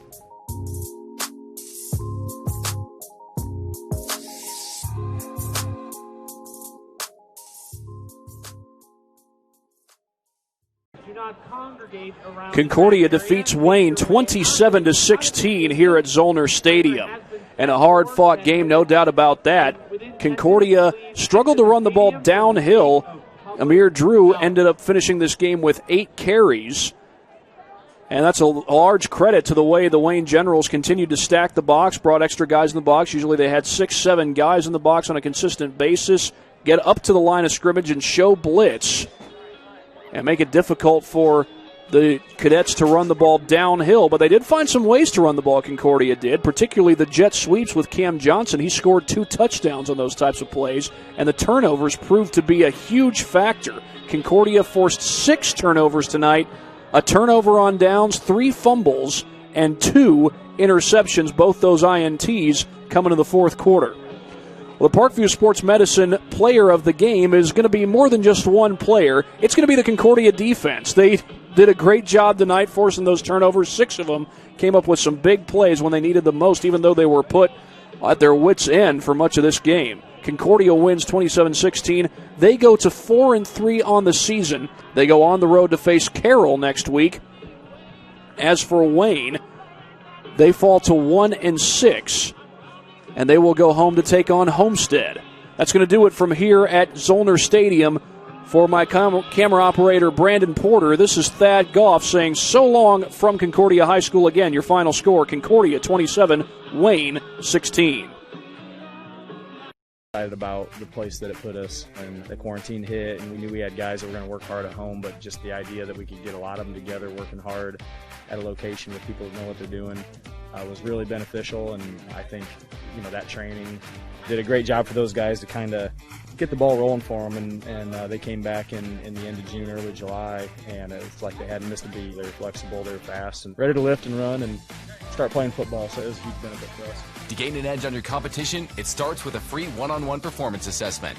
Call 260-266-4007. Parkview Sports Medicine. Become more. Welcome to the Summit City, home to the 260's dedicated high school athletes and fans. Each victory and celebration captured by our cameras. Treasure the highlights from the Summit Athletic Conference this season, or complete games live or on demand.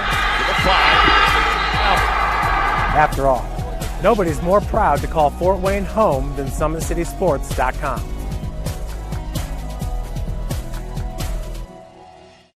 Someday, you'll get your knee replaced.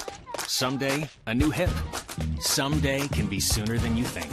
At Parkview Ortho Hospital, we want to help you get moving again. So we offer a full range of options for joint pain, including outpatient joint replacements and personalized solutions. It's time to reclaim your life at Parkview Ortho Hospital, because someday is today. Learn more at parkview.com/ortho. Parkview, we believe in better.